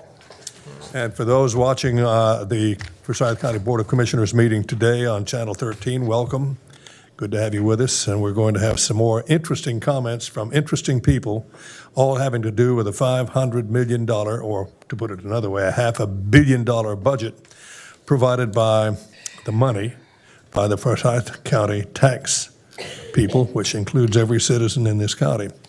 We've had some really interesting discussions, and I couldn't help but think, I was talking to the sheriff a moment ago and everybody in here about the power of advertising, but I began to think of tobacco-related things that I never forgot, still haven't forgotten. LSMFT, Mr. Manager, you know what that stands for? Lucky Strike means fine tobacco, or I'd walk a mile for a Camel. All of that in the days when television was covered with advertising from the tobacco industry. Well, having said all of that and getting us all kind of back in the mood to do what we have to do, I'll turn the meeting over to our county manager, Dudley Watts. All right. So we will pick back up with the review of the alternate service level requests. The sheriff had some other alternate service level requests that were in there, so you may want to take note of those. A number of them did not hit its priority list. And so I don't know that we'll go into them in detail, but we'll go ahead and dive into the rest of them. And we do have department managers across the departments that are here that might want to just say a word about their request, but we will present them to you first, and then I'll defer to the department manager or Damon or Chantel just to talk through any of those. And then at the end of it, I can show you it's my recommendation, but basically it was. The descriptive phrase that you used, dive into. Yep, that's I can picture all the department heads diving into something, so. All right. Well, emergency services, sometimes they dive into bodies of water to save people, so we'll pick up with that one. So Kyle, go ahead and take us through emergency services, and Darren Ziegler is in the audience, so. All right.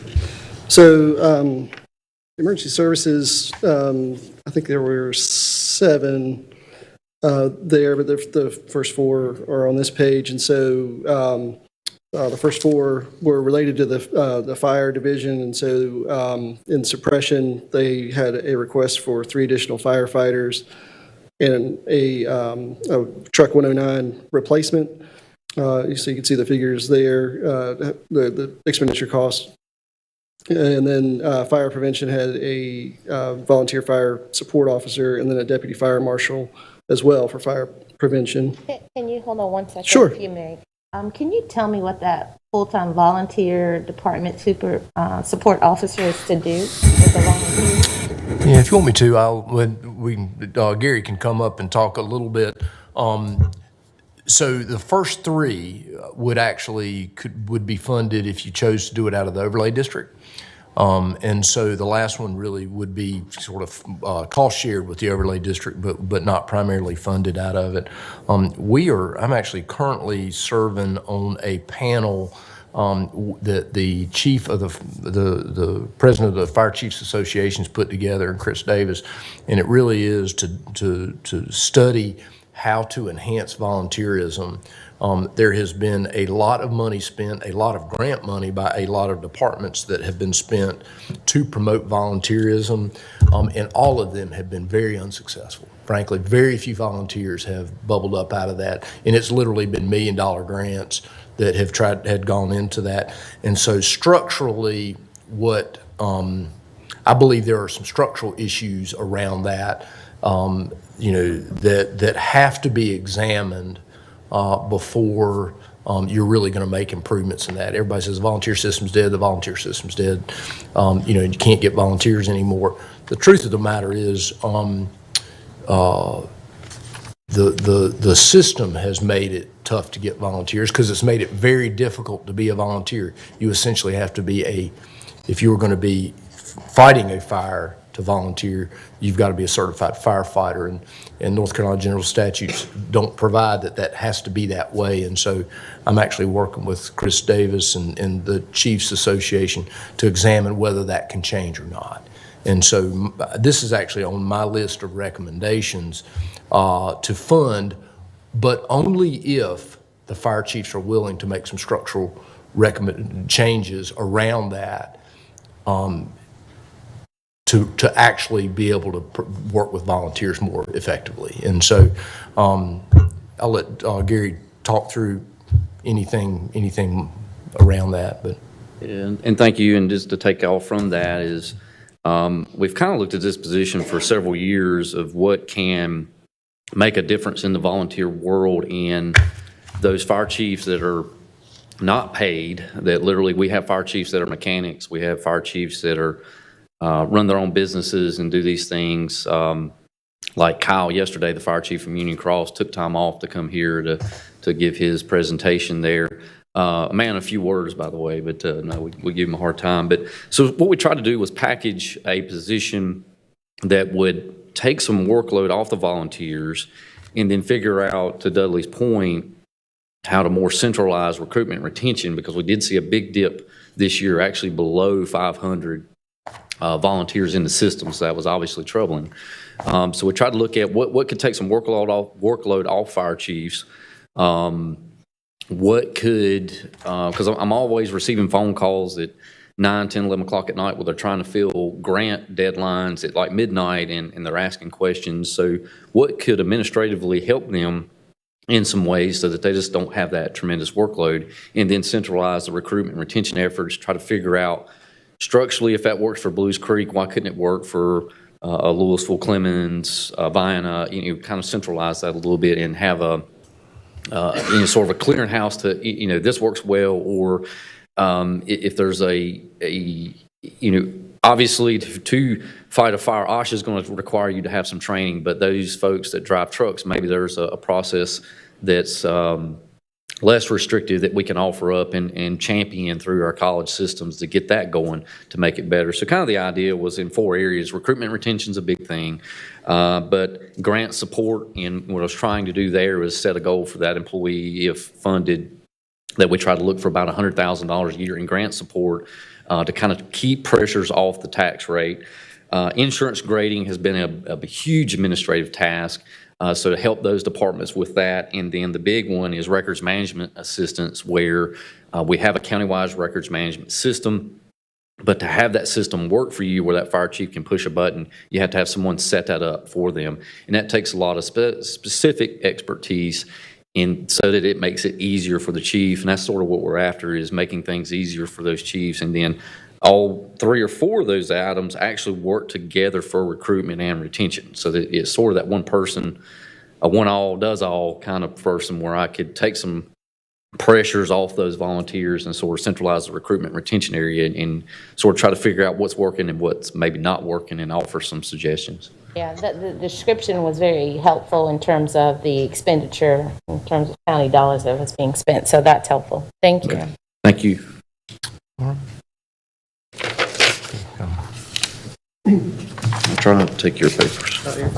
Could you talk a little bit about the social worker 2 piece on that? That's That'd probably be Darren on that Darren one. on that one. You want the mic? that might be a combination of Chantel and Darren. Who wants to take the lead? Darren. Well, as far as the social worker, Chantel, do you want to, you know far more about that end of it. I do. So, one of the items I've been discussing with Brent Monsinger, who's over our community paramedics program, is how we can expand that program to incorporate social workers, counselors, and peer support. Now, what I will say is I do not believe we are ready for that yet. That is potentially going to be part of our proposal with our opioid settlement dollars. And so my preference is that we wait until we have the opioid settlement process and really build out what that team looks like. I do believe that's something we're going to need, but my recommendation is that we wait for that process to develop and we can come back with a full package of what that looks like. Got it. Thanks. You want to talk about the last 2 there, EMS operations and EMS training? So the operations and the training parts of this, So when I came to you last year and we talked about what was going on, we know that there is a local, state, national shortage of paramedics. And we looked at that time of looking at some alternate levels. We looked at more basic life support, putting more of our paramedics in QRVs. You funded some of those QRVs. We're working through that process. Our staffing, we've planted a lot of seeds. We took this really as an all-hands approach to it. We've gone all in with Forsyth Tech. We are absolutely partnered with Forsyth Tech on this. Right now, as we speak, I've got 3 different classes going on with Forsyth Tech. We hired 16 civilians. They started May the 8th. The first 2 weeks they spent with our training division, and then the 23rd of May they started at Forsyth Tech, going Monday through Friday to class. That will finish up mid-July. They'll have 1 more week of orientation, then they'll be in the field starting to do their field internship.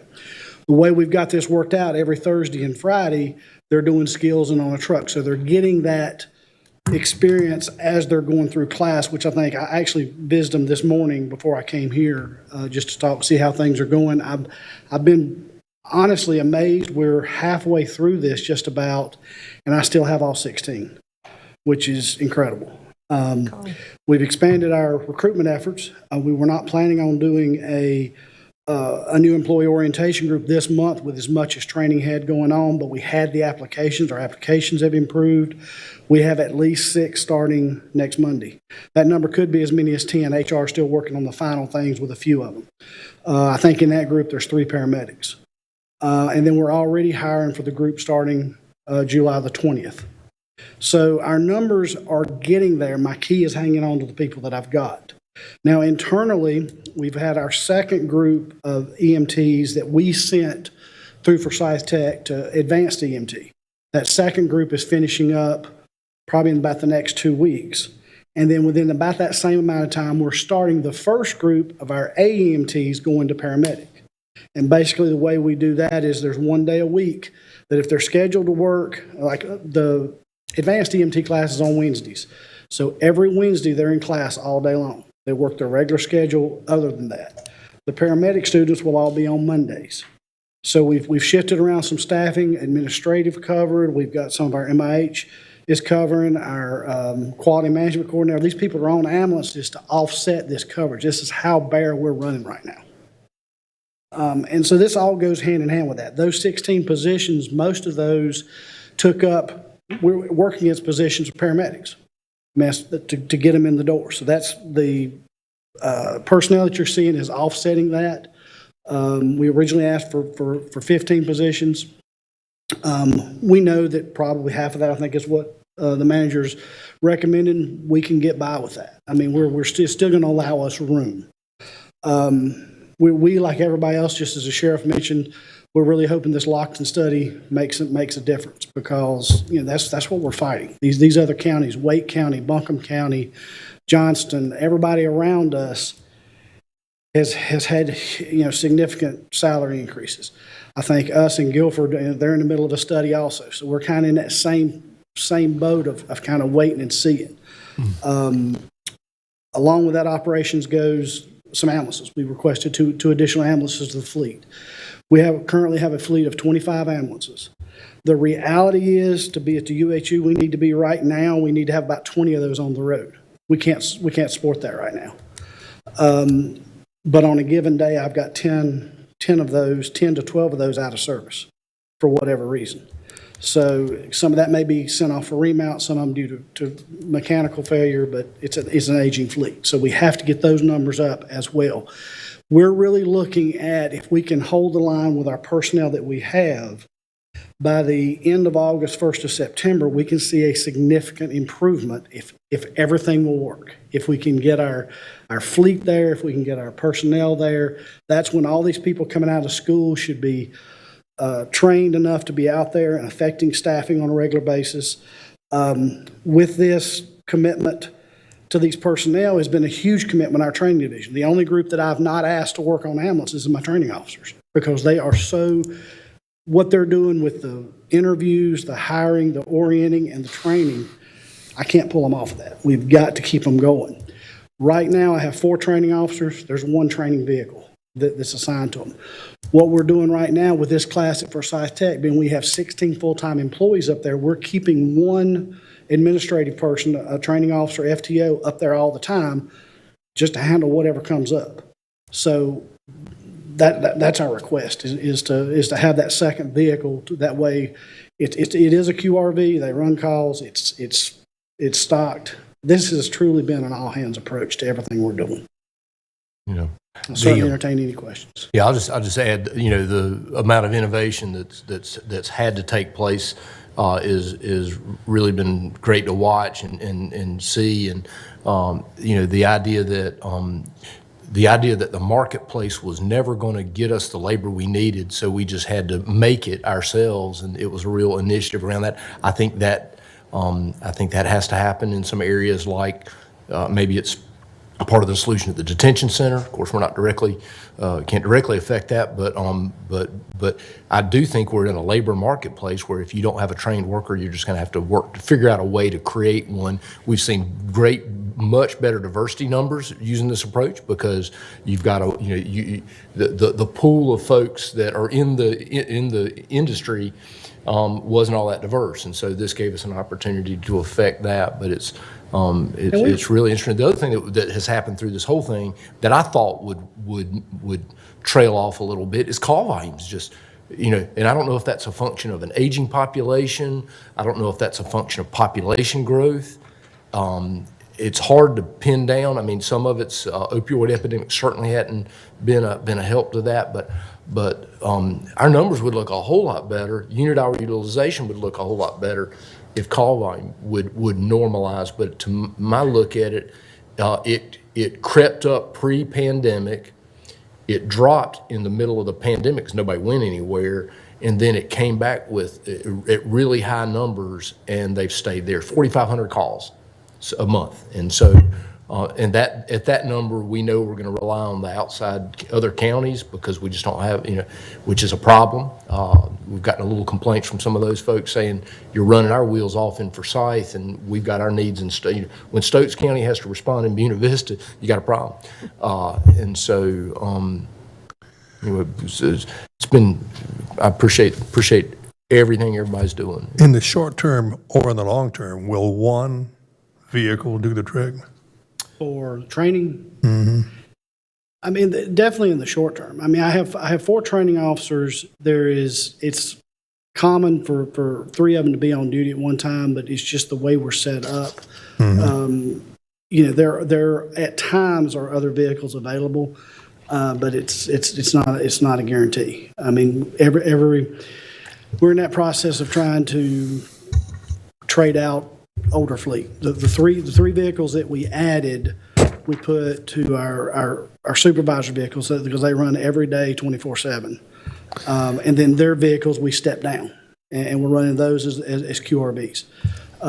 So it's just a shell game. We're always moving them down. Do you have a pretty good idea of where the vehicles are and how much they'll cost and that type of thing? I mean, today's market, as I understand it, you can buy a brand-new car for more than you can buy a used car for, but it would reverse, too. It's a difficult market. It is. And fortunately with these, with QRVs, is, you know, there are a lot of other things that can fit the need. You know, for the most part, we need a plain white vehicle. So there's more opportunity there. We can then say with an ambulance, where you have to, you know, you're depending on a particular chassis to be available to do. And then that market, emergency vehicles make up less than 1% of the actual market nationwide. So we're not a high priority for them. Is that what you call them, emergency vehicles? Yes. God. And to Dudley's point on the calls, I mean, we hit 52,000 calls last year. We didn't know if that was going to be an anomaly or not. I looked at the numbers at the end of May. They were over 24,000 already, so I don't think it was an anomaly. It looks to be we're going there again. Chairman, and if I may, I wanted to say, Dudley, thank you for allowing him to be a leader and to be a critical thinker and innovative in terms of the graduations and the collaborations that we have with Forsyth Tech. I've come over a couple times and I've seen some of the students. So I think that this is a great segue to try to fix this problem that you're having.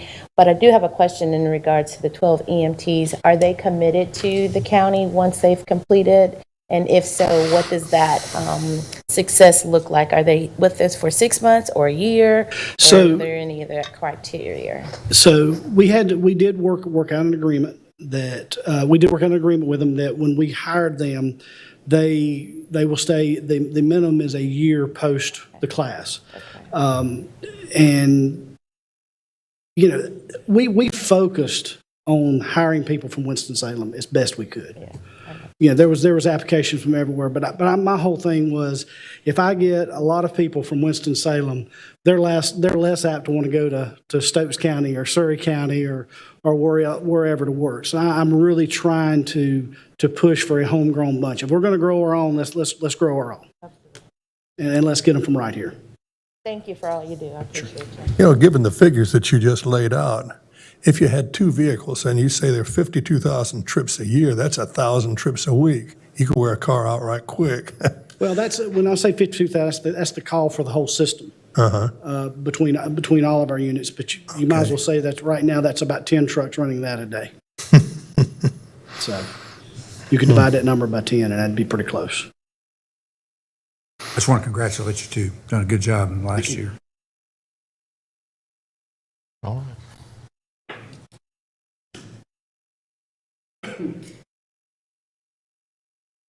The next department we have is EAP, Environmental Assistance and Protection. They submitted 2 alternate service levels, and so one is for security cameras at recycling sites, and one is for some photovoltaic solar projects just across the county in general. And then Public Health had... Before you jump on, Minor, did you have anything you wanted to add to those? I got a question on that. It was what might be our anticipated, what's our average payback on those? If we invested $300,000, do we get it back in 20 years? And then are they worn out, or how's that? Yeah, those really, that whole category sprung up out of the sustainability work. And so the idea is, do you want to set some dollars aside for that? You know, my recommendation was really, we've done the math on the cars. We have one experience on the rooftop at the parking deck with this. You know, we do have some construction projects that we could kind of add into it. So, you know, Minor can certainly talk to the benefits of it and the payback on it. But we are less specific around this, I would say. So the return on investment will be realized at different rates depending on the scope or the scale of the project. Larger projects tend to have a lower cost per kilowatt of generation rate than smaller projects. But also, in addition to the standard solar array that we would think of with a net metering connection, there's some other kind of out-of-the-box ideas that we've been looking into that might be worthy of consideration in the future. For example, if an existing facility or a new facility might need an emergency generator to provide backup power for low load demand systems like computer systems or communication equipment, instead of a diesel or petroleum fueled generator that basically sits idle until it's needed and requires maintenance and has to be run a little bit periodically to make sure that it's ready, but otherwise provides no benefits till the power goes out. If you coupled a battery storage bank with a modest array of solar panels, you could have the backup power readiness that would be needed, and in between power outages, those solar panels would be generating beneficial electricity that we could be selling back to the utility when there's no emergency. So there's some other things to consider there. But in general, the return on investment for solar array would typically be expected to be on the order of 20 years or a little bit more. Yeah, what makes it work for you at your home is you get there's a tax break, so there's some tax advantages of installing it. And then, right now, unless it changes, there's a one-to-one. Duke Energy is going to pay you back one-to-one. We get the benefit of that, but obviously we wouldn't get any kind of tax advantages. So Well, I certainly would be in favor of that combo of a solar array, backup battery kind of situation versus replacing some diesel generator kind of issues. But, I mean, how many projects could you do in 1 year, and what would that cost? Again, it depends on the scope of each project based on the needs of the application. Well, let me just ask it differently. Could you do one project in this year? One project where you replace the generator and had the backup batteries? Yes, we could certainly do one, and there might be a new need that arises in the coming year. The basis for this request is so that we're ready to bring some items to you for your consideration and proceed with some of these projects. And I would also mention that we would anticipate any of these projects involving, applications for outside funding to support our efforts. And we're just trying to establish a level of readiness to proceed. I guess what I'm trying to get at a budget issue. And you've put $300,000 out, and I'm trying to say, could you get some projects started if you had 100,000? We could. We just couldn't do as much. I could support 100,000, and I like the cameras at the recycling centers. A lot of abuse there, still. Right. Yeah, we need those cameras, and that's based on some of our recent experiences where we've had to react to things that we didn't know about until somebody made us aware of conditions that we needed to react to. And if we had had cameras at the facilities, we would have been able to monitor what was going on with the activities of the attendants and impacts of inclement weather events and other things that affect our operations. Thanks. Monty, just one question, sort of thinking outside the box. Our project next door, the new courthouse, could it be a candidate for solar project? So it's my understanding that, I don't know the reasons in detail, but it's my understanding that the roof of that building might not be compatible for consideration of a solar array, but we can revisit that with the construction folks. Okay, just curious. Okay. Thank you. Thank you. All right. Kyle, you can go ahead and go through public health and DSS, and Chantel, if you wanted to weigh in on any of those once he kind of presents them, that'd be great. So Public Health had, excuse me, 5 requests. 4, one was for 4 environmental health specialists. I believe those were food and lodging and for septic tanks. And then there was a request for 2 school nurses, a request for a social worker, which was for Triad Baby Love Plus, and then a Healthy for Scythe coordinator, and the Hispanic Liaison Project, which I believe that number is for, 3 positions that would be funded in that. That request was for 3 positions, I believe. I have a question before you move forward, if you don't mind, please. So for the one Healthy for Site coordinator, how does that revenue come to $100,000? So I believe that's from the Duke Endowment Fund. Okay. Has approved $100,000. Okay, for that thanks. position. That's fine. And Joshua Swift is in the back if you have any questions or if he wants to add anything.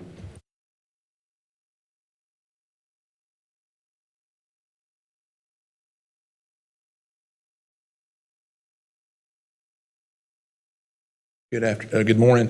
Was a question about the Healthy for Scythe coordinator? Yes, Yeah. he just shared with me. But while you're here, can you expound on the Hispanic Liaison Project? What does that look like? So the Hispanic Liaison Project is really to continue the work we've done throughout the COVID pandemic, where we have an individual, Raina Rodriguez, who's a health educator, who's actually a doctor, has a doctor in El Salvador, but is not practicing medicine here, but she's doing outreach into the Hispanic community. And as Kyle just said, the Duke Endowment, that's a collaboration between Atrium and Novant that did this Duke Endowment grant along with the health department. And we've got a 5-year funding for that, and the position will be housed in public health. Awesome, thank you. Is the 100,000 1 year, or is that over 5? Is that 100,000 each of 5 years? Yes, I believe so. Which one? Yeah, it's over 5 years. So Which one? 100,000 over 5 years. Yes, times 5. Oh, not 100,000 each year. It's 100,000 each year, to my understanding, correct? Yes. With the $10,000 match? I mean, our cost 10,000.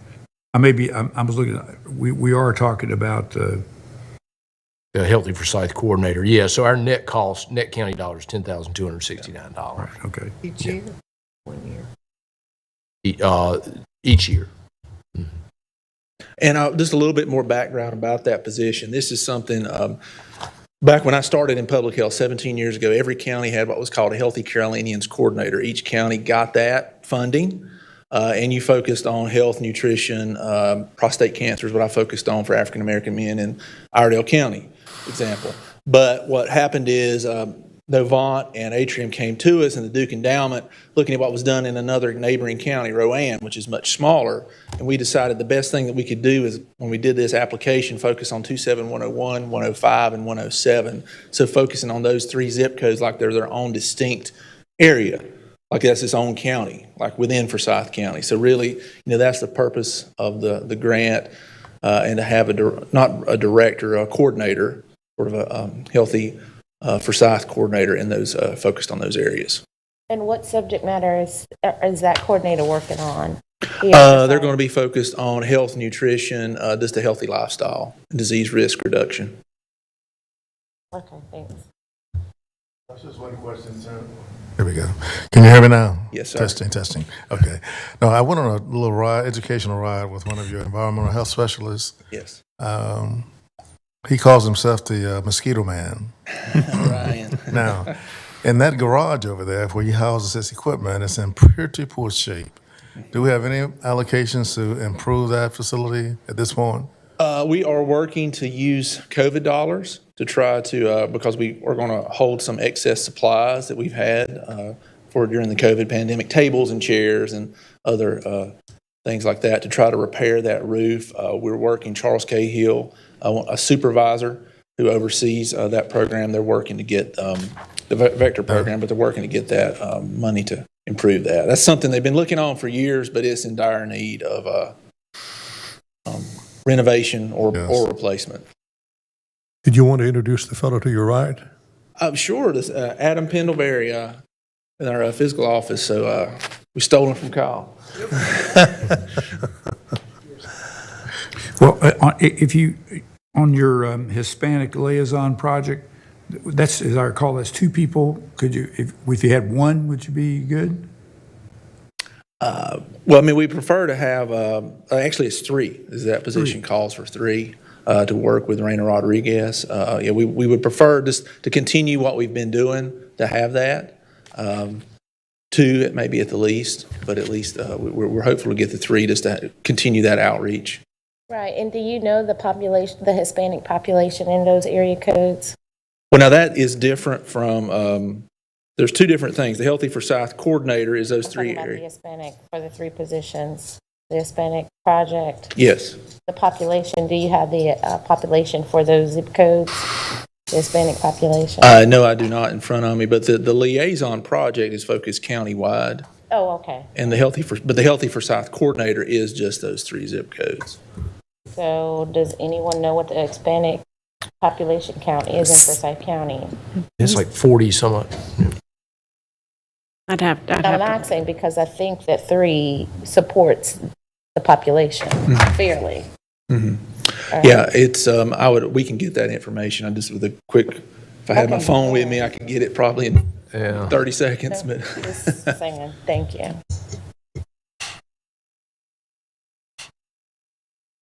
All right, thanks, guys.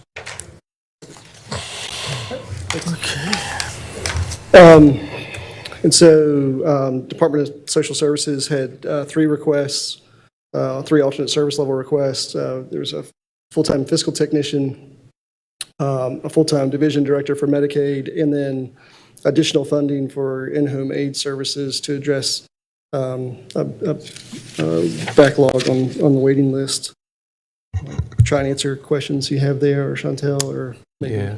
I actually have Christine Dowdell and Liz White and Krista Smith are on the team, so if they want to interject, they are welcome to. Thank you, Chantel. This is Liz White. Hope you all are doing well today. Good afternoon, commissioners. Our three ASLs, I'll go with the positions first. One is a fiscal tech that is needed due to an increase, one in budgets, accounts receivable and payable. Over the last 5 to 10 years, we've had an increase in our oversight, our payments, and the amount of paperwork that flows through our business office, and we have not had an increase in the imprint of the staff handling that paperwork. We've had to use, over the last couple of years, overtime to be able to handle some of the influxes that we have throughout the year during certain parts of the month. This would alleviate that need. It does bring back in revenue, so the county dollars are a little over $28,000 for that position.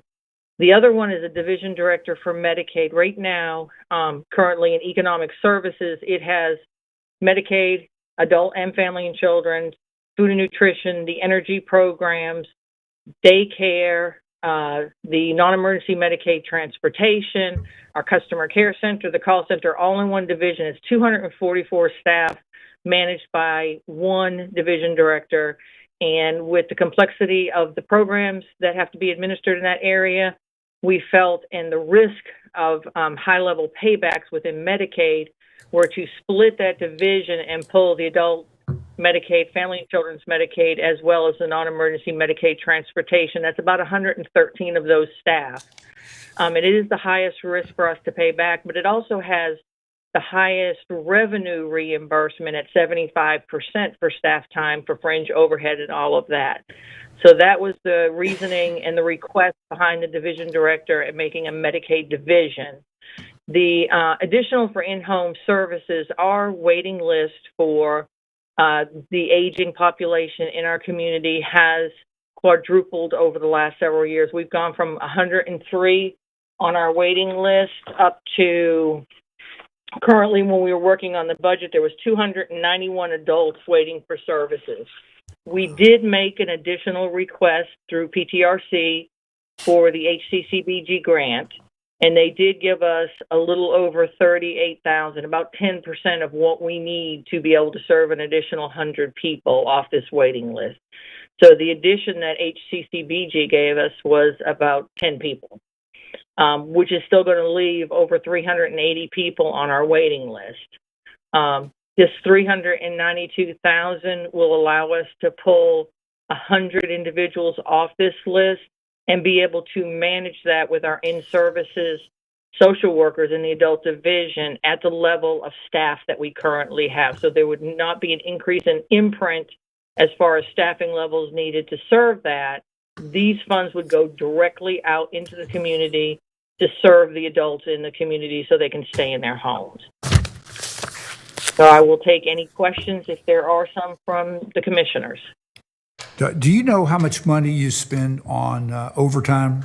You indicated that you would save overtime. What kind of overtime bill do you have now? I don't have the numbers with me, Commissioner Martin, but I would be happy to pull those for the last couple of years and get those to you. Okay. But we have been doing overtime periodically over the last couple of years with our fiscal techs to be able to manage the influx. But I'll get those numbers for you. Okay, thank you. All right. Any other, Chantel, do you have anything to add? Okay. We did pull the Hispanic population. It's a little over 50,000 out of the 382,000 folks in the county. Okay, thank you. And it's growing.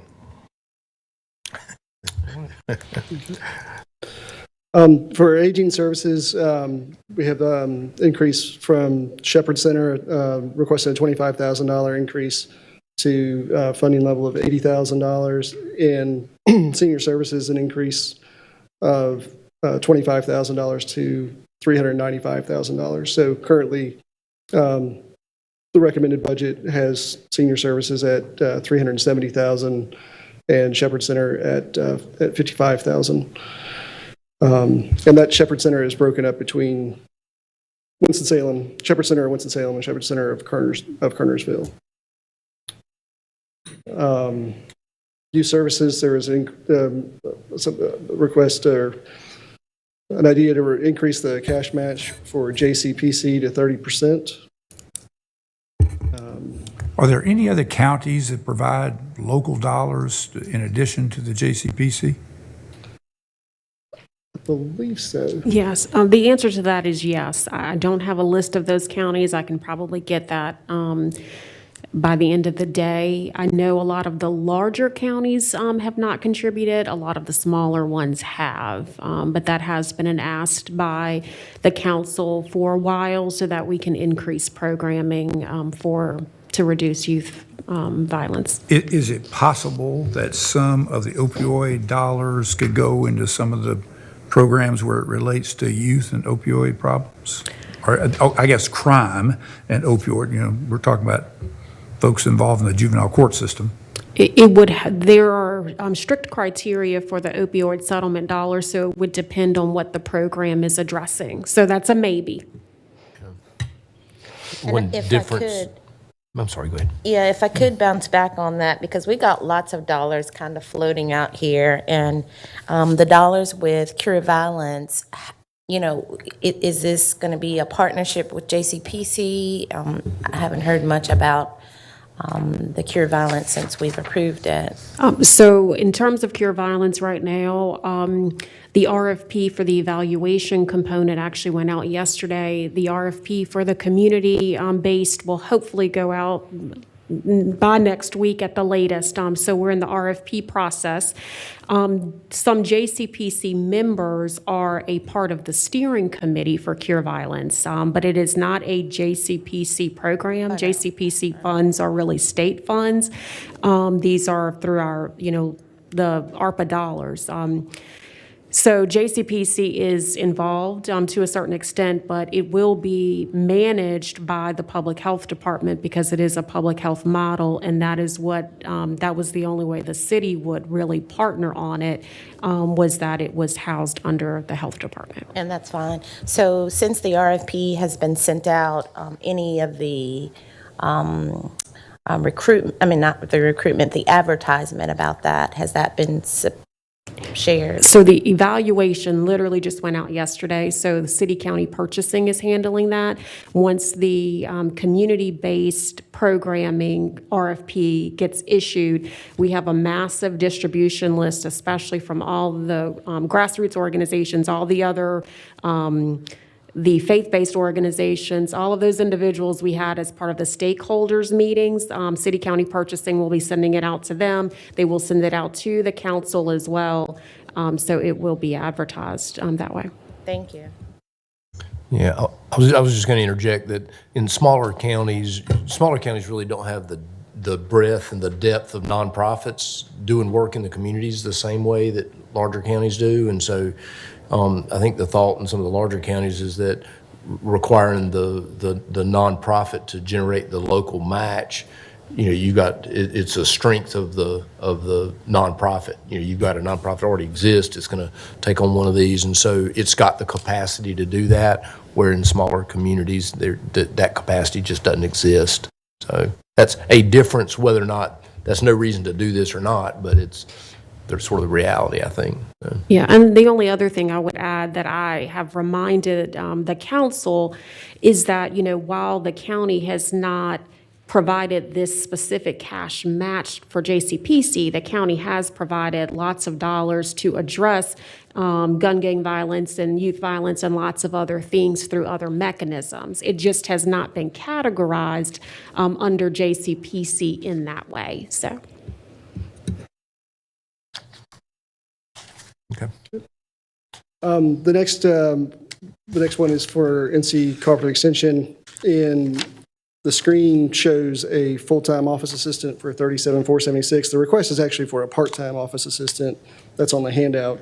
It's at $18,372. So it's a lower amount. It's for a part-time office assistant in NC Co-op, not a full-time. I apologize for that oversight. Yeah, I actually felt that was pretty creative because basically, instead of hiring it through NC North Carolina A&T and having them do the hiring, them do their stuff, work part-time for them, just get a person to work just locally here to provide support. They do a lot of programs, and I think that's probably reasonable investment for that, to improve their efficiency and operation.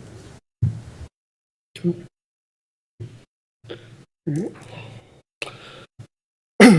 me.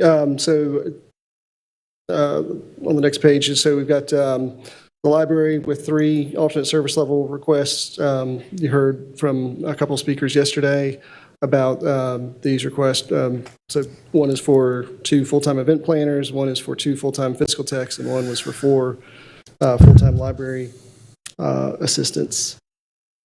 Do you have any questions about those specifically? I have a comment about them. Okay. So, like I said on yesterday, I am a friend of the library. However, I'm totally about efficiency, and I think I heard back that there was maybe around 14 vacancies in the library systems, and just it's difficult for me to entertain additional positions when you have outstanding positions already that kind of correlate to what they're already, the positions that are outstanding are for. So just, those are my sentiments about this particular acts. All right. So then Parks had, I believe, 5 alternate service level requests. And so you've got some risk tree mitigation, essentially removing some trees that are. So if I could add to that, so the state came in and did a review at Tanglewood Park of ash borer that has decimated some trees there. And so what this money would do would be to mitigate that and cut some of those down. Now, a number of them are in areas that are not accessible to the public. You know, they're like in the woods, sort of. But this is really to complete some of the ash borer tree damage removal, just to get rid of those trees. There's a request for $100,000 for festival light displays as part of like a refresh. $180,000 for motive equipment replacement, which is really it's park equipment like tractors and other vehicles as well, and capital expansion at Triad Park, and then the campground Wi-Fi improvements at Tanglewood. I was going to mention, for the golf side of things, we do intend one more year to measure, profit at the golf course, and then take half that and actually fund some capital stuff. I think we can really catch up. It took about 2 years to kind of catch up on the golf course to do that, and so it is our intentions to do that as well. And so we had 3 requests from outside agencies for community and economic development. You have the Downtown Winston-Salem Partnership with a request for an increase in their funding of $10,000, Greater Winston-Salem Inc. of $165,000 increase, and the Film Commission of an increase of $5,000. So that's what those were. Do you have time to go into more detail on the Greater Winston-Salem? Exactly what they want to do. Yes, and so I might, is Kyle here? Yep. So I heard a little bit of what Kyle, Mark I Owens was believe talking about Haney may yesterday. be online. Oh, I'm sorry. Kyle Haney, are you on the Teams?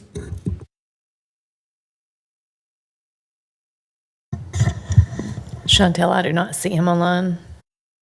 He may be running over. Might be. Okay. We can wait if you need to. Yeah, I mean, I can talk a little bit to it, and you won't see it in my recommendation. Not that I don't think Greater Winston Inc.'s doing a great job. In the planned projects, they talked about increasing site visits, expansion of marketing outreach for talent. Kind of more in the talent field. Entrepreneurial recruitment initiatives. They're deep in the entrepreneurial piece of it. And then they talk specifically about pitches to fill hangars at Smith Reynolds Airport. Well, those hangars aren't built yet, and so and we're full, and I think that will be a need in the future. Maybe we're building these really with the expectation they're going to fill up pretty quickly. Marketing plan for Tanglewood Business Park.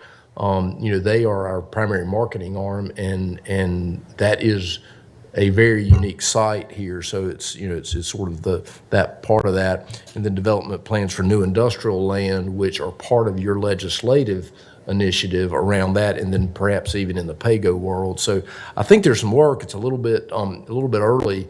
You know, our current funding level for them is 185, I believe. I checked on the City of Winston budget.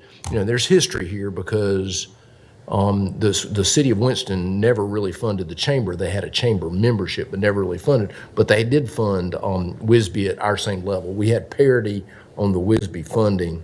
When WSBI got absorbed into it, I know the city cut it. I think their current year funding's at $80,000. They're recommending $100,000 for that. And so what would be nice is to get parity with the city on this effort, because it is, we both utilize them the exact same way in the recruitment area.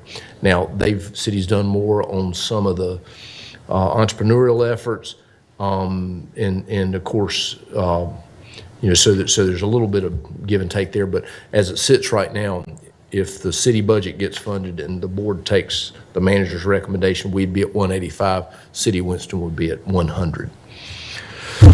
Not that Greater Winston Inc.'s not doing a great job. City was 80 last year. That is what I recollect that I saw when I looked in their budget. For the current year end, they're 80. So they're going to 100, if I read it correctly. Does that sound right, Kyle? So I was just going through current level funding for for Greater Winston Inc., from City and us. Current, we're at 185, the city's at 80. That's correct. And then next year, they have gone up to 100. So we'll be at 185, they're at 100. In the proposed budget, that's correct, 100. Okay. Do you know what was really I mean, I was a little surprised at nearly doubling. I mean, the request at 165 is nearly doubling what we're currently doing. And I didn't hear, I mean, I heard sort of big sort of task, but I didn't see where that translated into cost. Yeah. And into staffing or whatever else. And I'm trying to decide what additional do they want?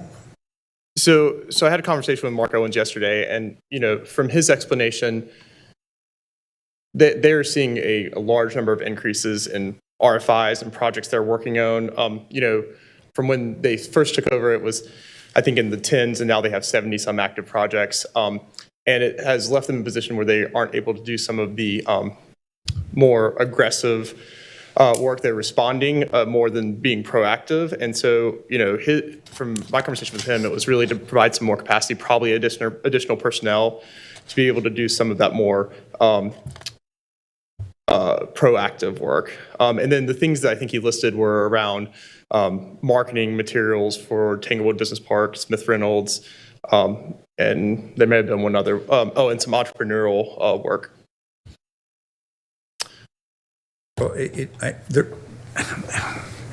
seems to me that a person might do a lot for, you know, to help them on this capacity side, but I mean, I don't know what that translates. I kind of understand if we got a lot of active projects and you can't, if you don't service them, because they're being recruited other places too. I don't know what the answer is. I don't know if 20 extra thousand from the city's getting it. If they, you know, if they do that, I don't know if that provides them much help on that. Maybe 85 to gain parity with us. Yeah, but do you think that's likely to happen this year? No. I think, they'll get the 20 this year, yeah. That's kind of my point. Yeah, that's right. Yeah. This doesn't help me a whole lot, but okay. I got it. Thanks. All right. All right, so moving kind of into more of some internal departments. So General Services had 2 requests. One was for a full-time maintenance technician for grounds, and then there was a fleet vehicle geo-tracking system that would essentially monitor, driving habits, I guess, driving behaviors of county employees that take a county vehicle somewhere. Yeah, we have that with emergency vehicles through the 911 center. So we've got AVL. So this would take that to all county vehicles. And Kirby is in the back if you've got any questions about either one. See, Mr. Manager, I think that they had that at EMS. Now, I don't think they any longer have it, but it monitors speed, braking, aggressive turning. And so General Services would like to use that as a way for conservation measures and to encourage safer driving. And then with their full-time maintenance technician, so, if you remember the Kernersville Library, and there were basically no grounds, and that belonged to Kernersville, the building did. Now we have a campus with substantial landscaping. If you look at the postage stamp size lot that we had at the Clemens branch, and now we have a campus again that requires substantial landscaping. We're taking on Liberty Plaza, and so on the corner of Liberty and Main, that will be accompanying Caladium. So we basically didn't maintain that at all. That was the city's. And now it'll be substantial landscaping there. And then Central was actually moved back. The setback was further, so now there's more landscaping in Central. And so they've been trying to do that with the same people, and their cycles of when they touch facilities has extended. And so I've heard from a commissioner about wanting us to be more diligent on or having more frequent touches, and this would allow us to have more staff to do that. And I guess the other thing I would just remind you is that that General Services takes care of most of our parks. We enjoy a very high quality level of service at all the parks. The two exceptions there are Tanglewood. Tanglewood has its own maintenance staff just because of the size and complexity of it, and then Triad also has that. But all the other parks are actually maintained from a mowing perspective by General Services. So, and they do all that across all these facilities, I think, with 18 people. And would it make any sense to take a look at some kind of hybrid plan where we actually had some contract work in that? I mean, there are pluses and minuses, but I think it has to do with the quality of the vendors that are out there and people that are out doing it. But there's certainly a lot of staff savings because we have a lot of overhead in every position that we staff, and there's a lot of equipment maintenance and you name it. So I don't know if there's some modeling or experimentation or something to look at that, but I think there might be some. Yeah, I thought about it. We've talked about it a bit. Why don't we this year take a look at it and bid it and see what the cost savings are, and then bring that back to you and we can delve into it and let it be a board decision. On one hand, clearly I think there can be cost savings, although frankly we get thrown in our face what folks are paying landscape technicians versus what we pay landscape technicians. So is there clearly the benefits piece is expensive, and clearly the retirement. But from a policy perspective, you are taking folks who, with us, will have a retirement. They probably won't have the same kind of retirement. Although I think a large company like Bud Services actually does do some retirement work. So we can analyze it and then bring it back and say, here's what the cost savings might be. My only fear about that is that ever since I've been here, you have funded and preached and demanded an extremely high level of maintenance at our county parks.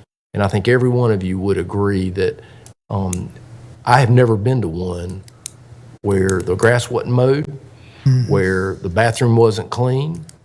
And that has just been, I tell all our new employees that because I'm proud of it, and it's really been a board thing, because when the bottom dropped out in 2008, you demanded that we, now it was a little easier to find people because unemployment was pretty high, but you demanded that, and I do have this fear, just because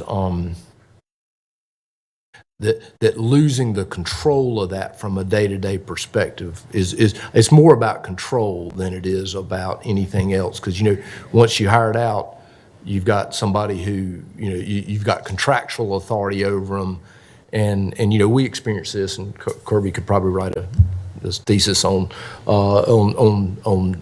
because we do both on hiring and supervising custodians to clean buildings versus contracting it. But that's my only fear. But I do think, why don't we just see what that is? And we've done that a time or two in the detention center and let the board make a decision around that. So we'll try to do that and bring it back to you mid-year and see what it looks like. And we'll need to, because we don't want all our landscape technicians to leave us, we'll have to send the message that really we're just doing this just to understand that there's still good, if that's something you want to do. Is there a chance to meet with the TROSA people to see if they would have some interest in that? That would be a huge contract for TROSA. That actually is, I had not thought about that. TROSA will tell you very quickly they're not the cheapest, because one of their basic tenets is they don't want to come into a community and put all the landscapers out of business. And so they will tell you very quickly that. But yeah, I don't know if that might consume day one a big part of that, but we'll include that in it. Well, and another part of that is that if like TROSA had that interest, for example, you could actually implement slowly, and you never disrupt someone who has made a commitment and is on benefits. You kind of, as you have vacancies, you expand, and TROSA would be one that has that flexibility. You have a vacancy, you expand, another TROSA group they take on another responsibility. Certainly at Union Cross Business Park, that would make a heck of a lot of sense, because they are right there at Union Cross Union Cross Park. Yeah, I agree. Yeah. But I agree with the issue of displacing folks. I was kind of thinking of an extra person here. The extra person could be a TROSA person, and then you haven't disrupted anything to see how that works. Okay. I actually recommended that position. Maybe we... No, if I can weigh in. So relative to your compliments about their worth of work, I do agree that they probably have, but from the perspective of District A, I am that commissioner who has had some troubles with some of our libraries and the touches. It's improving. However, I do believe that this, unlike some departments that have overhead, this needs to be funded. And it's because of that. So, thank you. But it could be funded. This new growth position could be a contract person. Could be. And then you're not disrupting anyone. Very good. Good. Thank you. HR had two requests, two requests, two different positions, one for an HR technician and one for a senior HR consultant. I think Shannon talked about it a little bit last week. Yeah, I think Shannon's here. So if you want to ask any questions or anything? Nope. Okay.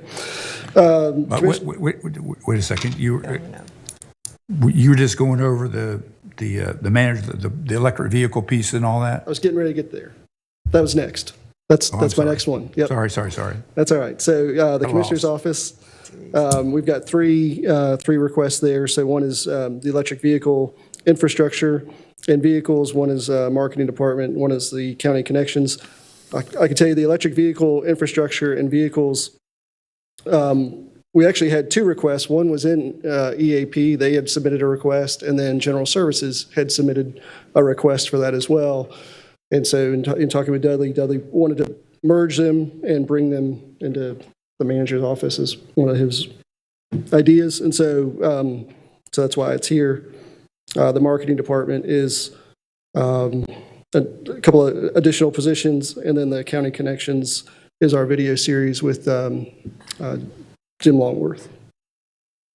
So if I may, Chairman, I wanted to weigh in on the marketing department because I can't believe that it's still so lowly allocated when we just had our sheriff here explaining how important marketing is, and we're still doing less. So I'm just not understanding. I mean, we had a survey that says that we needed to increase our access in terms of marketing, and I don't think that we're hearing very well. I agree with that. Yeah. And maybe is there some value in looking at some kind of joint venture where you have a marketing department that includes both the sheriff and us, you name it, some broader kind of umbrella marketing group? That's kind of what I read in the materials that was proposed. It was to do something like that. What was the budget last year? I mean, our marketing department, We really department, don't really have. one. We have Todd Luck, and we have the Longworth, and we have. We've got some initiatives, some marketing initiatives, so if you look at it across the county, it's very decentralized. The board's talked about it from time to time. But if you look at what it looks like, very robust department of effort in the sheriff's department. Now, he built that from other positions. So he got into office. He recognized that's an area he really wanted to focus on. So he moves folks from detention. I could trace where all the staff people kind of landed in that effort. And obviously he wants to grow it. For us, it is, for the rest of the county, it looks like Todd Luck, who's only been here for a couple of years, around just content development. It was originally proposed as kind of a full-blown department. The board funded, a content piece. We've kind of eased into it. The library has a kind of a PIO person that really focuses on library, publicizing library events. The park system has an event. Their events piece kind of focuses on that, and so there's content that's developed there.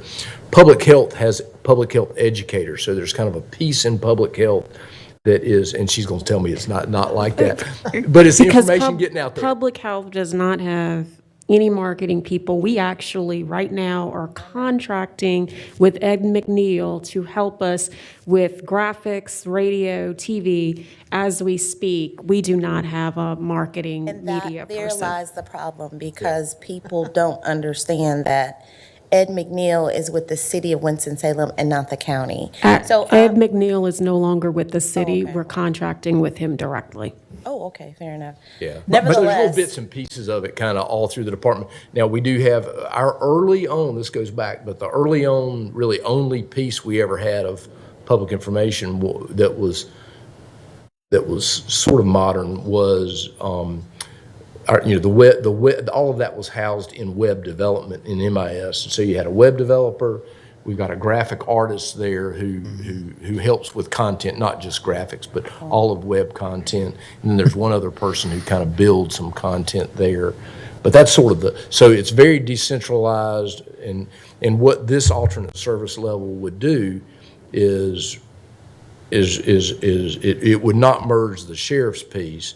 It would bring those bits and pieces we have into a centralized department. Yeah, so is this not the time to probably have those conversations with the sheriff about merging?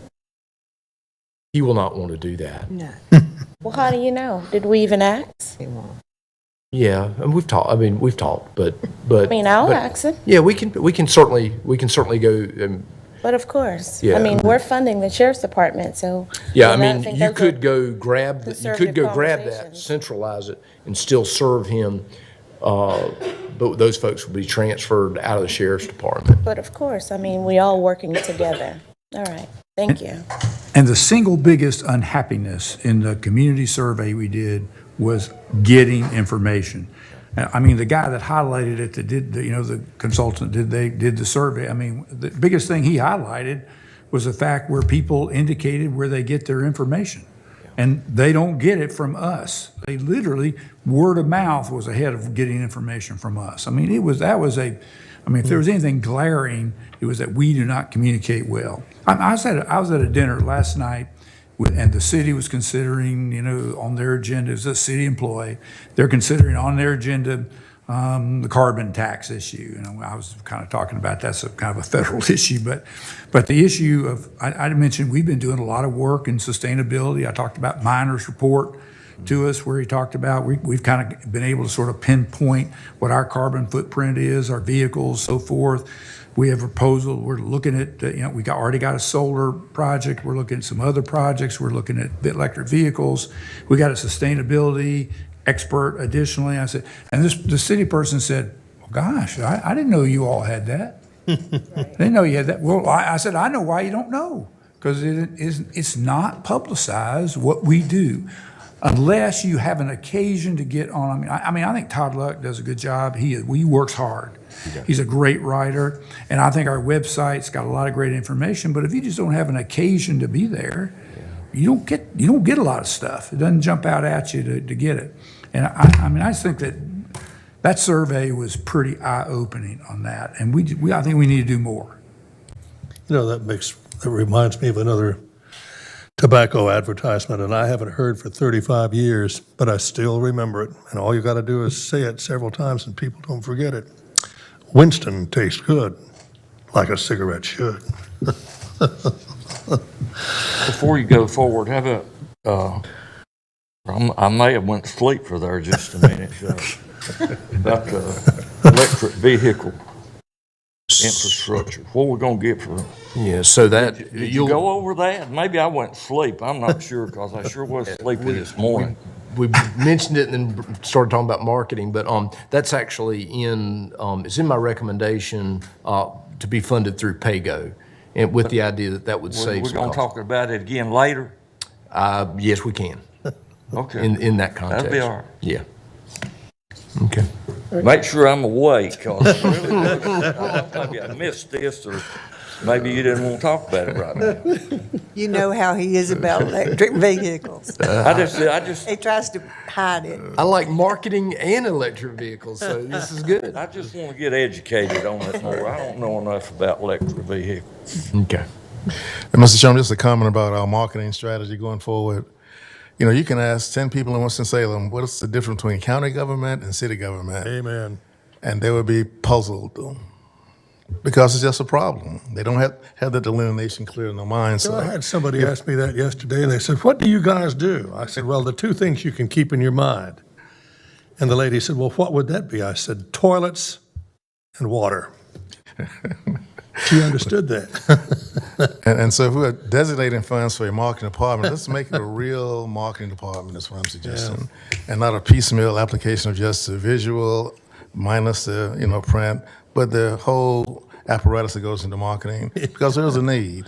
I had a lady tell me when I was, what street was I on? Headed toward Old Town. She said, Ella Mae, we have no lights on Shadow Line. I said, I didn't know that.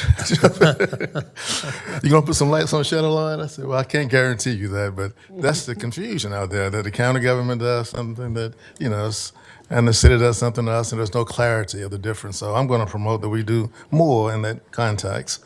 And just in terms of a 30-second support for the library trustee, I've been on the trustee board for the library for 5 years, and this last recommendation really came from a survey that we did. And even though there's 4 positions being suggested, it came from our own survey that the public wanted those things. And so it's not just a loose-lit kind of thing, request. It's very specific. And those 4 requests really are sort of separate from the vacancies we have currently in the library system. So, of course, we'll be supporting those requests in the library. Thank you, Carl.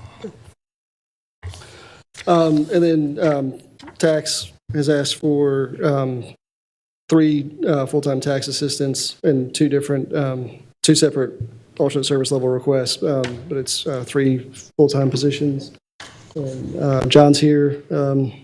If you have further questions about either of those, if you'd like us to go into those more.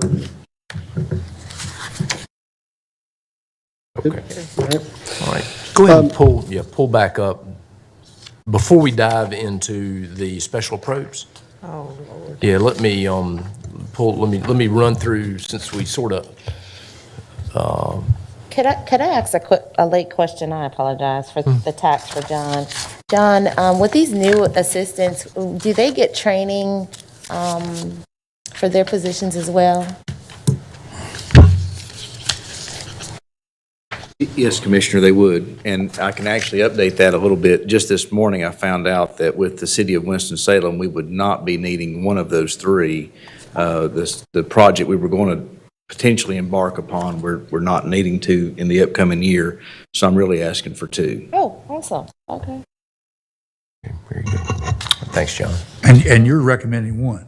Yeah, so I'll just dive into, in terms of sort of the management team's recommendations, the first two, emergency services, fire prevention and fire suppression, both of those, one of them is full-time volunteer fire department support officer, the other one is truck 109 replacement.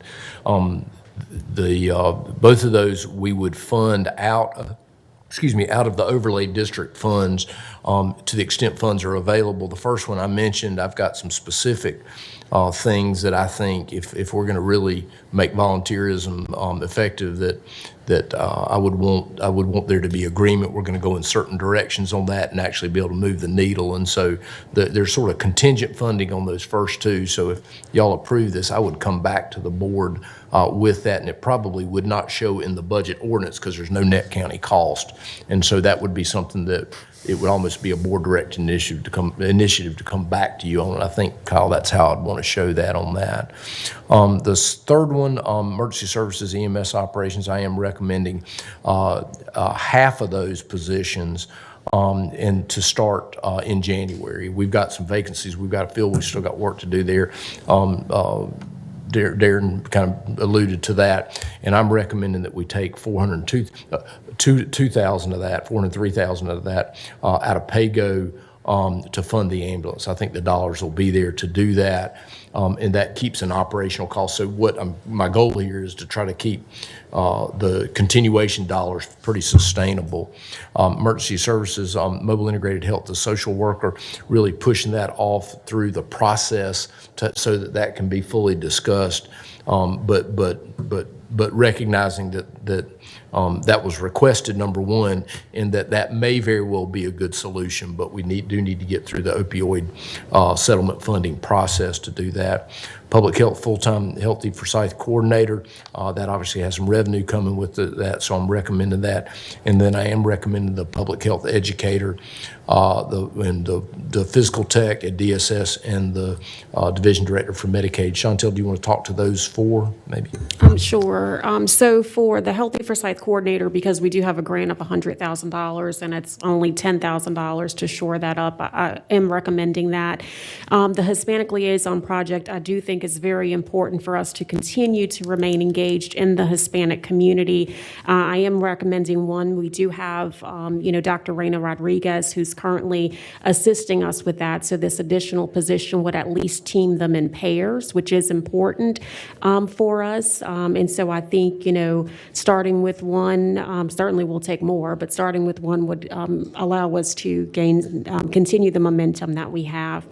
The fiscal tech, again, because there is revenues with that, there is a significant administrative burden on the team, the business office, as we're getting all of these extra funds coming from the state. That is a lot for them to process. Liz White did send me the information on overtime, and so far this fiscal year, they've spent about 221 hours. But if I'm being honest, we try not to have to mandate overtime for our staff because we do try to promote work-life balance, and it does not seem like the requirements from the state is lessening, it's just increasing. So because it's, county dollars of $28,000, I did feel like it was necessary to support them. And then for the division director for Medicaid, because of all of the penalties and consequences for errors on the county side, again, with revenues of $82,000, I do believe it is important to divide that division. Right now, there's one division director that's responsible for food stamps and Medicaid, and she actually oversees almost half of the Department of Social Services staff. And so I do think it is imperative, just from a compliance standpoint, to provide an additional position to assist with that. And I think moving forward, if Medicaid expansion occurs, we're going to have to regroup around staffing as well. It looks like Medicaid expansion has some legs. I don't know that it necessarily is going to happen this session, but that is just something to keep in mind. Dudley, if I could say just one thing about this whole presentation here, is that I always try to respect your recommendation. However, what I can't do is allow, I don't know how the 3 positions in the Hispanic Liaison Project has driven, and now we're dwindling it down to 2. So in my opinion, I would like to keep it as where the axe was. Because there is a need in the Hispanic community based upon the population that you've already shared.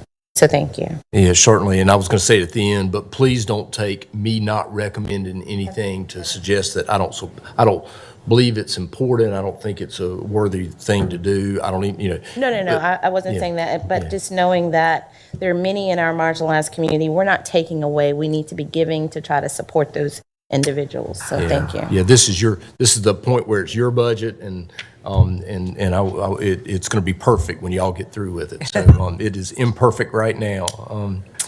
Parks, the Tanglewood Campground Wi-Fi improvements. The campground's wildly successful. That is a weakness edit.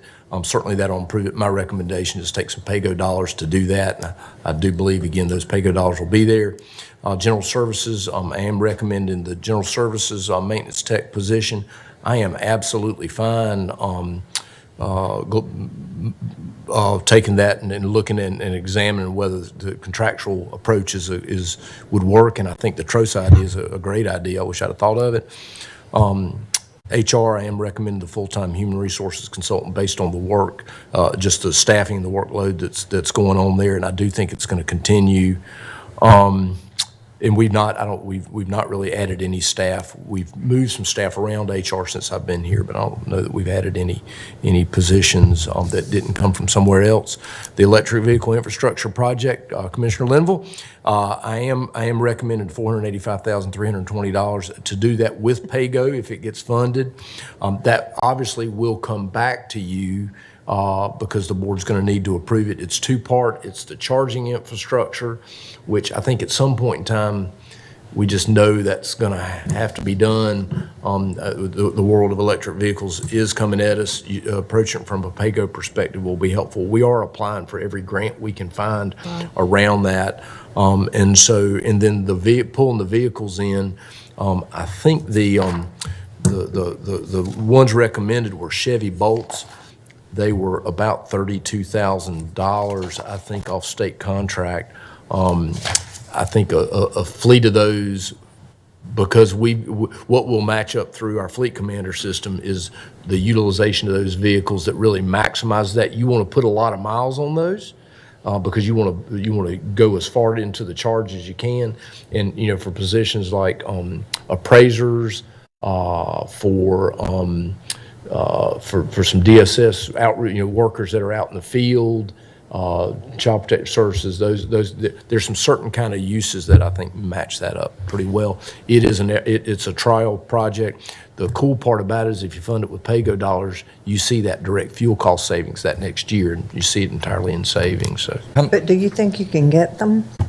I do actually. My understanding is that they are not as car companies still have what I hope happens is car companies, because they've got a lot of demand once the chip piece. I understand there is a sea of vehicles at the Ford plant that are the only thing they are waiting for is a chip. Right.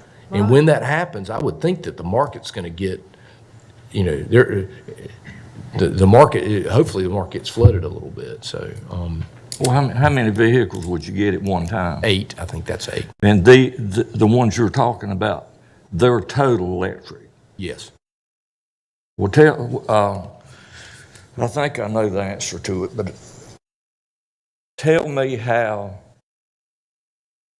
the power source that charges the batteries, how's that power source created? You're going to get me here, aren't you? Yeah. It's off the grid. And so, yeah, it's a combination of whatever Duke Energy delivers to us. So if Well, the point I'm making is this. The carbon wouldn't be coming out of the tailpipe of these cars, but it would be coming out of a smokestack somewhere. So it's not totally carbon-free, but somebody is going to counter that and say, well, Duke Power has got this solar energy coming in too, and so it's lessening it some, but you still got, if there's renewable, that's good.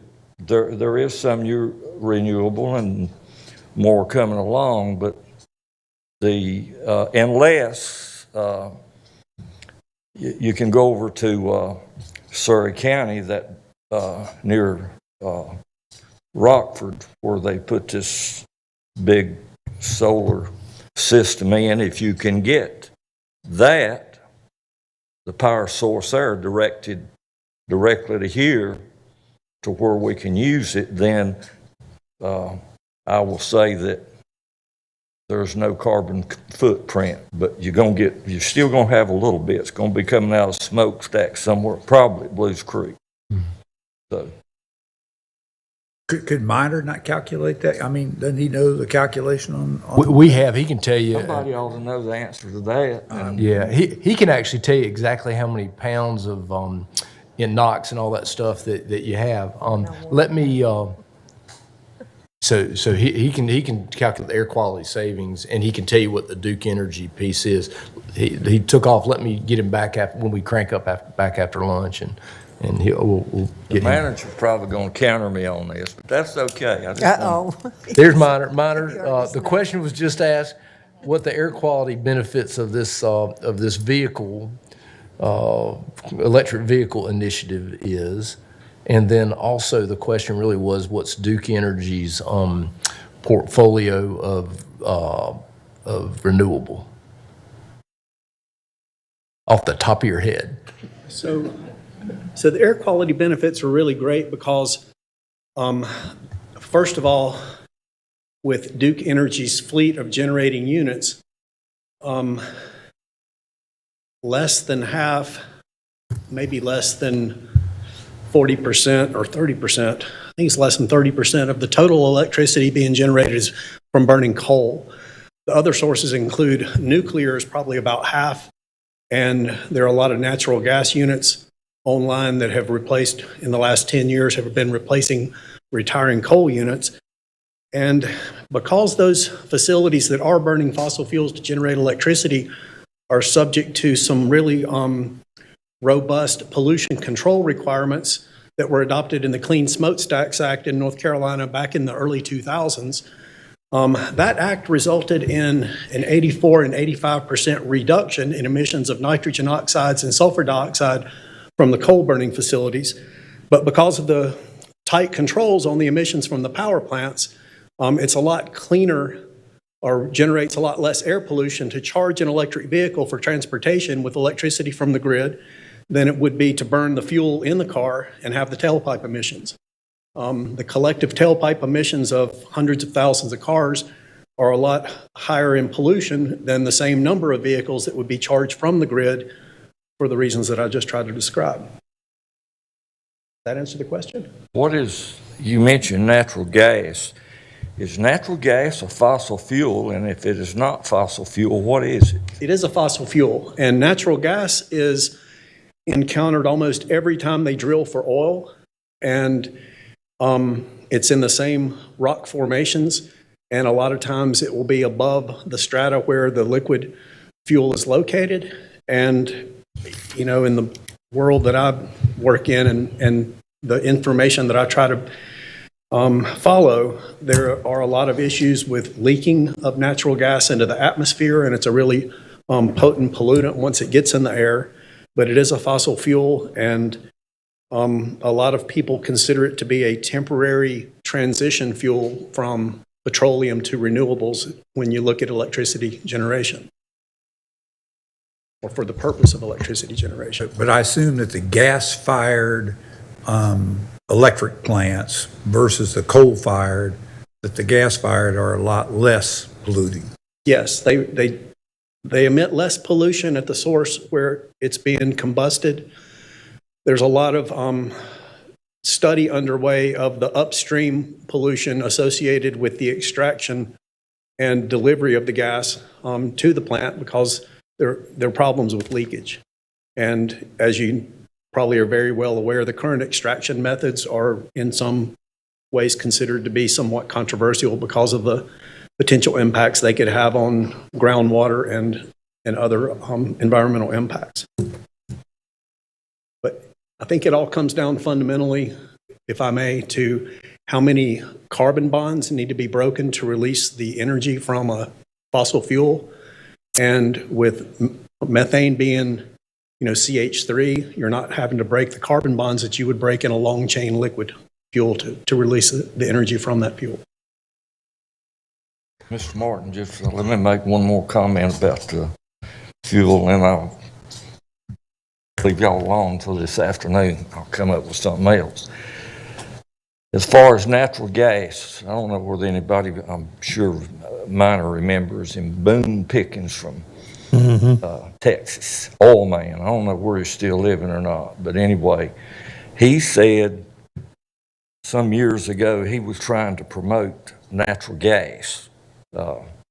And he said that there was enough natural gas to last almost forever. He was talking about transition. We could use it in that transition. So for some reason or another, here we are kind of in a fuel shortage, have been off and on. And I believe what the man, partly what he said, not all of it, but he knew what he was talking about. He'd been doing gas and oil for years and years, but the transition never did get in place. Might sometime. I might come up with another story by this afternoon. I think his first name was T. Boone Pickens. Boone Pickens. I'm got to tell you, Commissioner Linville, I sat here and listened to the conversation you had, and then when Minor came up, I'm really proud in Forsyth County to have a man like Minor who can stand there and make people understand complicated things, and this is a complicated item, but I'm really glad you're here. I try to learn from you. I'm not sure I'm doing a good job, but it's impressive. Thank you for that feedback and for this opportunity. All right. Thank you. All right, so the last two, in my recommended budget, last year you funded the County Connections video series, which has been very successful. We've done 15 episodes or 16 episodes, and so they've been out there. In the coming budget, I am recommending dropping it back to one episode per month. We have covered a lot of territory with that. One episode we will fill up very quickly, but that would kind of be part and parcel of whatever we do. We kind of continued in that marketing effort.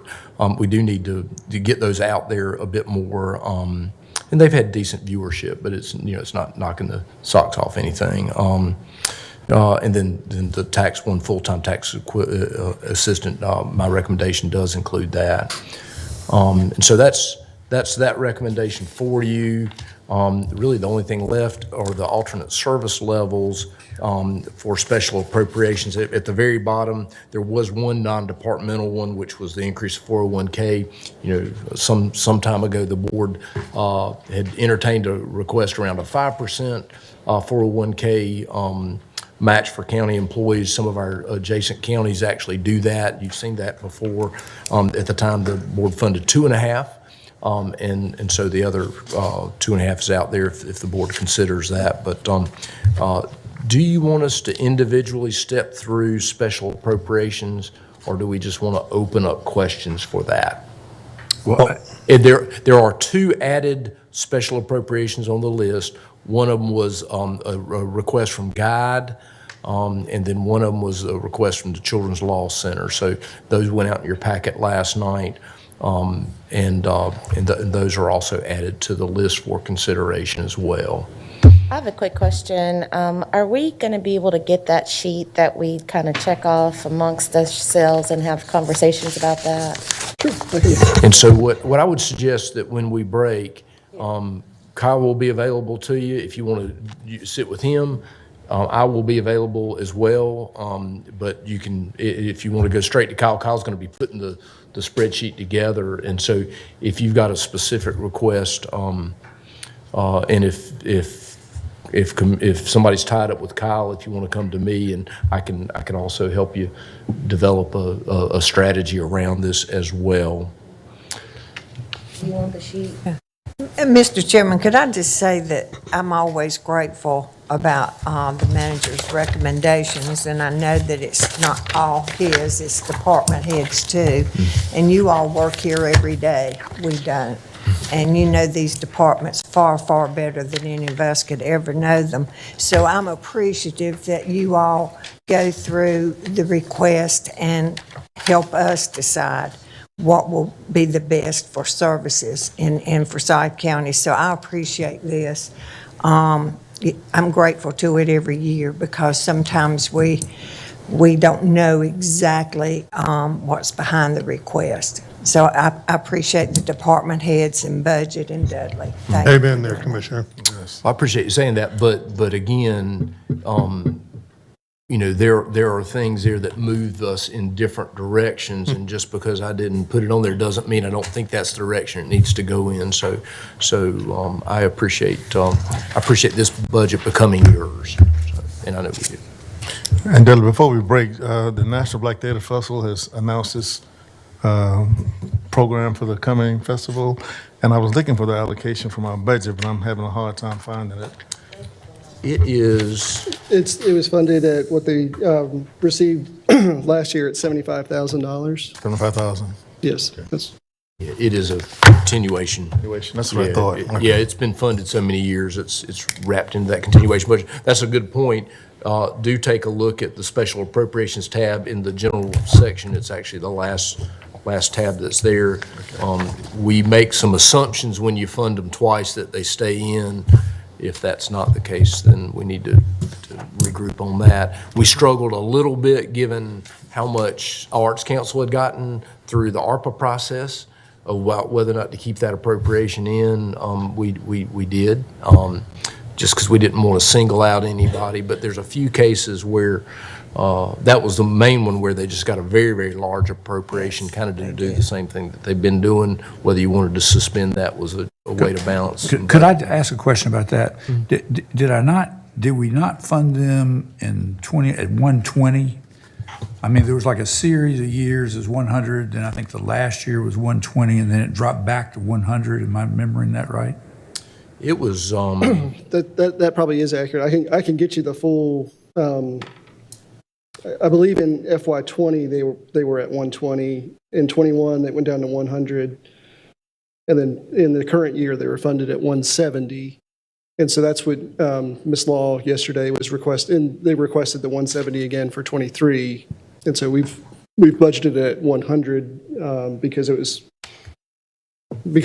what Dudley was saying, the 2-year continuation model. Yeah. So in one factor there, if you remember, 70 of it, I think, was really for Tanglewood and Triad, for programming at Tanglewood and Triad. And so the idea is that they could do that that programming now with ARPA dollars, with the 70 if but contractually we may still require them to use the 100 for that. So if you wanted to free up the restriction on that 70 in this current budget, so that, I mean, there's a couple things we could do there. So that I'm clear, the ARPA funding that we initially approved had their acts was $2 million, and then we gave another $2 million, so that makes $4 million for the. 4.5, I think. It's 4.5. $4.5 million. Okay, so that goes through for the next 3 years. They've got 2.5 years to spend at December of 2024.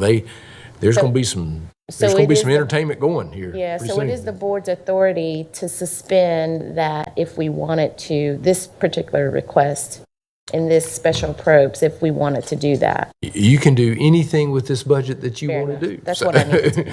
Okay, thank you. So, I'm sorry, go ahead. Well, do we have to, are we ready, do we have some kind of forms where we could sort of write our stuff or something? I can print some out. Yeah, basically, it's the same thing we've used every year. Well, I tell you what we'll do, we've started it, well, it's whether or not you want to agree with any of these or not, and then, we'll make sure and get with Kyle. He'll get you a form, he'll get you ready to go. Yep. I mean, it just looks like that'd be a good thing to do during this lunch break. And we kind of Absolutely, yeah. ready if to we- roll. And then Kyle can come back and, Kyle can come back and present them, or you can present them if you want to do that. Either way, why don't we give ourselves a little bit of time and maybe come back at 2:30? That'd give us a couple hours for y'all to sit down and think and develop that. 2 o'clock? I would say 2:30. That'd give us 2:30, okay. give us a couple hours in a little bit. So Just one general question, Kyle. What's the total amount of the requests, so I can have a number in front of me to look at? The total amount of requests was, I can get to it quicker. Actually, my list is not too bad. I got one question for you. Is on this, the one was an expo thing. If it's just alternate service level, it's one alternate number. service If you go back to our original department, the total request of everything was $16,750,708 of alternate service level requests. Okay. Repeat it one more time for me. I'm sorry, writing it down. $16,750,708. Okay. And then there was $280,641 of revenue. So the net county cost, if you wanted to fund every single one of these applications, or every single one of these requests, was $16,470,067. Could I ask a question that I need to know before I start, and it pertains to the school funding? The enrollment has dropped 1,000 students, and that equates to over $700,000. At what point do we consider the loss of students and what it does to the budget? Yeah, I was actually thinking it's, kind of, usually 1,000, you don't save any money unless you have fewer teachers and run fewer school buses, really. And 1,000 students ought to accomplish some of that. And of course, depending on where it is, if every school loses 10 kids, for example, that's 800 kids. And about 80 schools, if every school lost 10, you hadn't saved anything unless you're able to have fewer teachers, fewer buses. Well, if enrollment had increased 1,000 students, we would have increased the budget. So It actually wouldn't, it would not, and I don't think we should do that. I don't think it should be reflective of it's not a per student issue. It doesn't grow linearly with more kids. It doesn't get more until you hire another teacher. Get another bus on the road. Well, I think we ought to take into consideration this reduction in enrollment. yeah. The other area that may be worth sort of separating out from that is the whole charter thing. Because we make an estimate of charter, and charter's going to be whatever charter's going to be, but to let formula drive charter may or may not make. It's just. I don't know.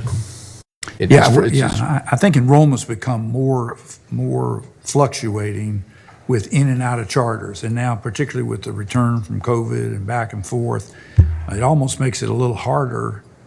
It's a whole other set of variables of enrollments, and maybe it's one of those things that we ought to do some of the look back after you see what really happened in that regard. That may be part of it.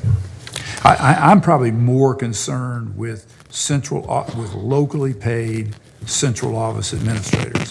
And I actually talked to Kyle yesterday, I think it was, or the day before yesterday, might have been last Thursday, but That number is gone in 2020, it was about, correct me, I think it was about 84 central office, locally paid central office administrators.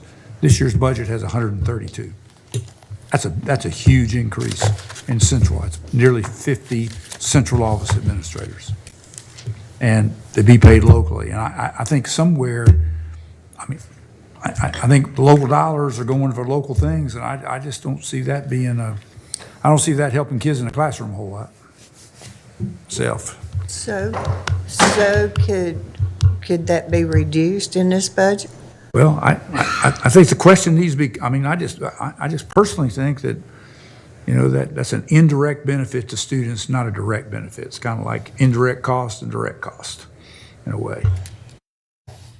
I think it should be, personally. So, Mr. I talked to Kyle about some other things. He's trying to get an answer on the utility issues. I still have some concerns about the information that we were given on what was causing the growth.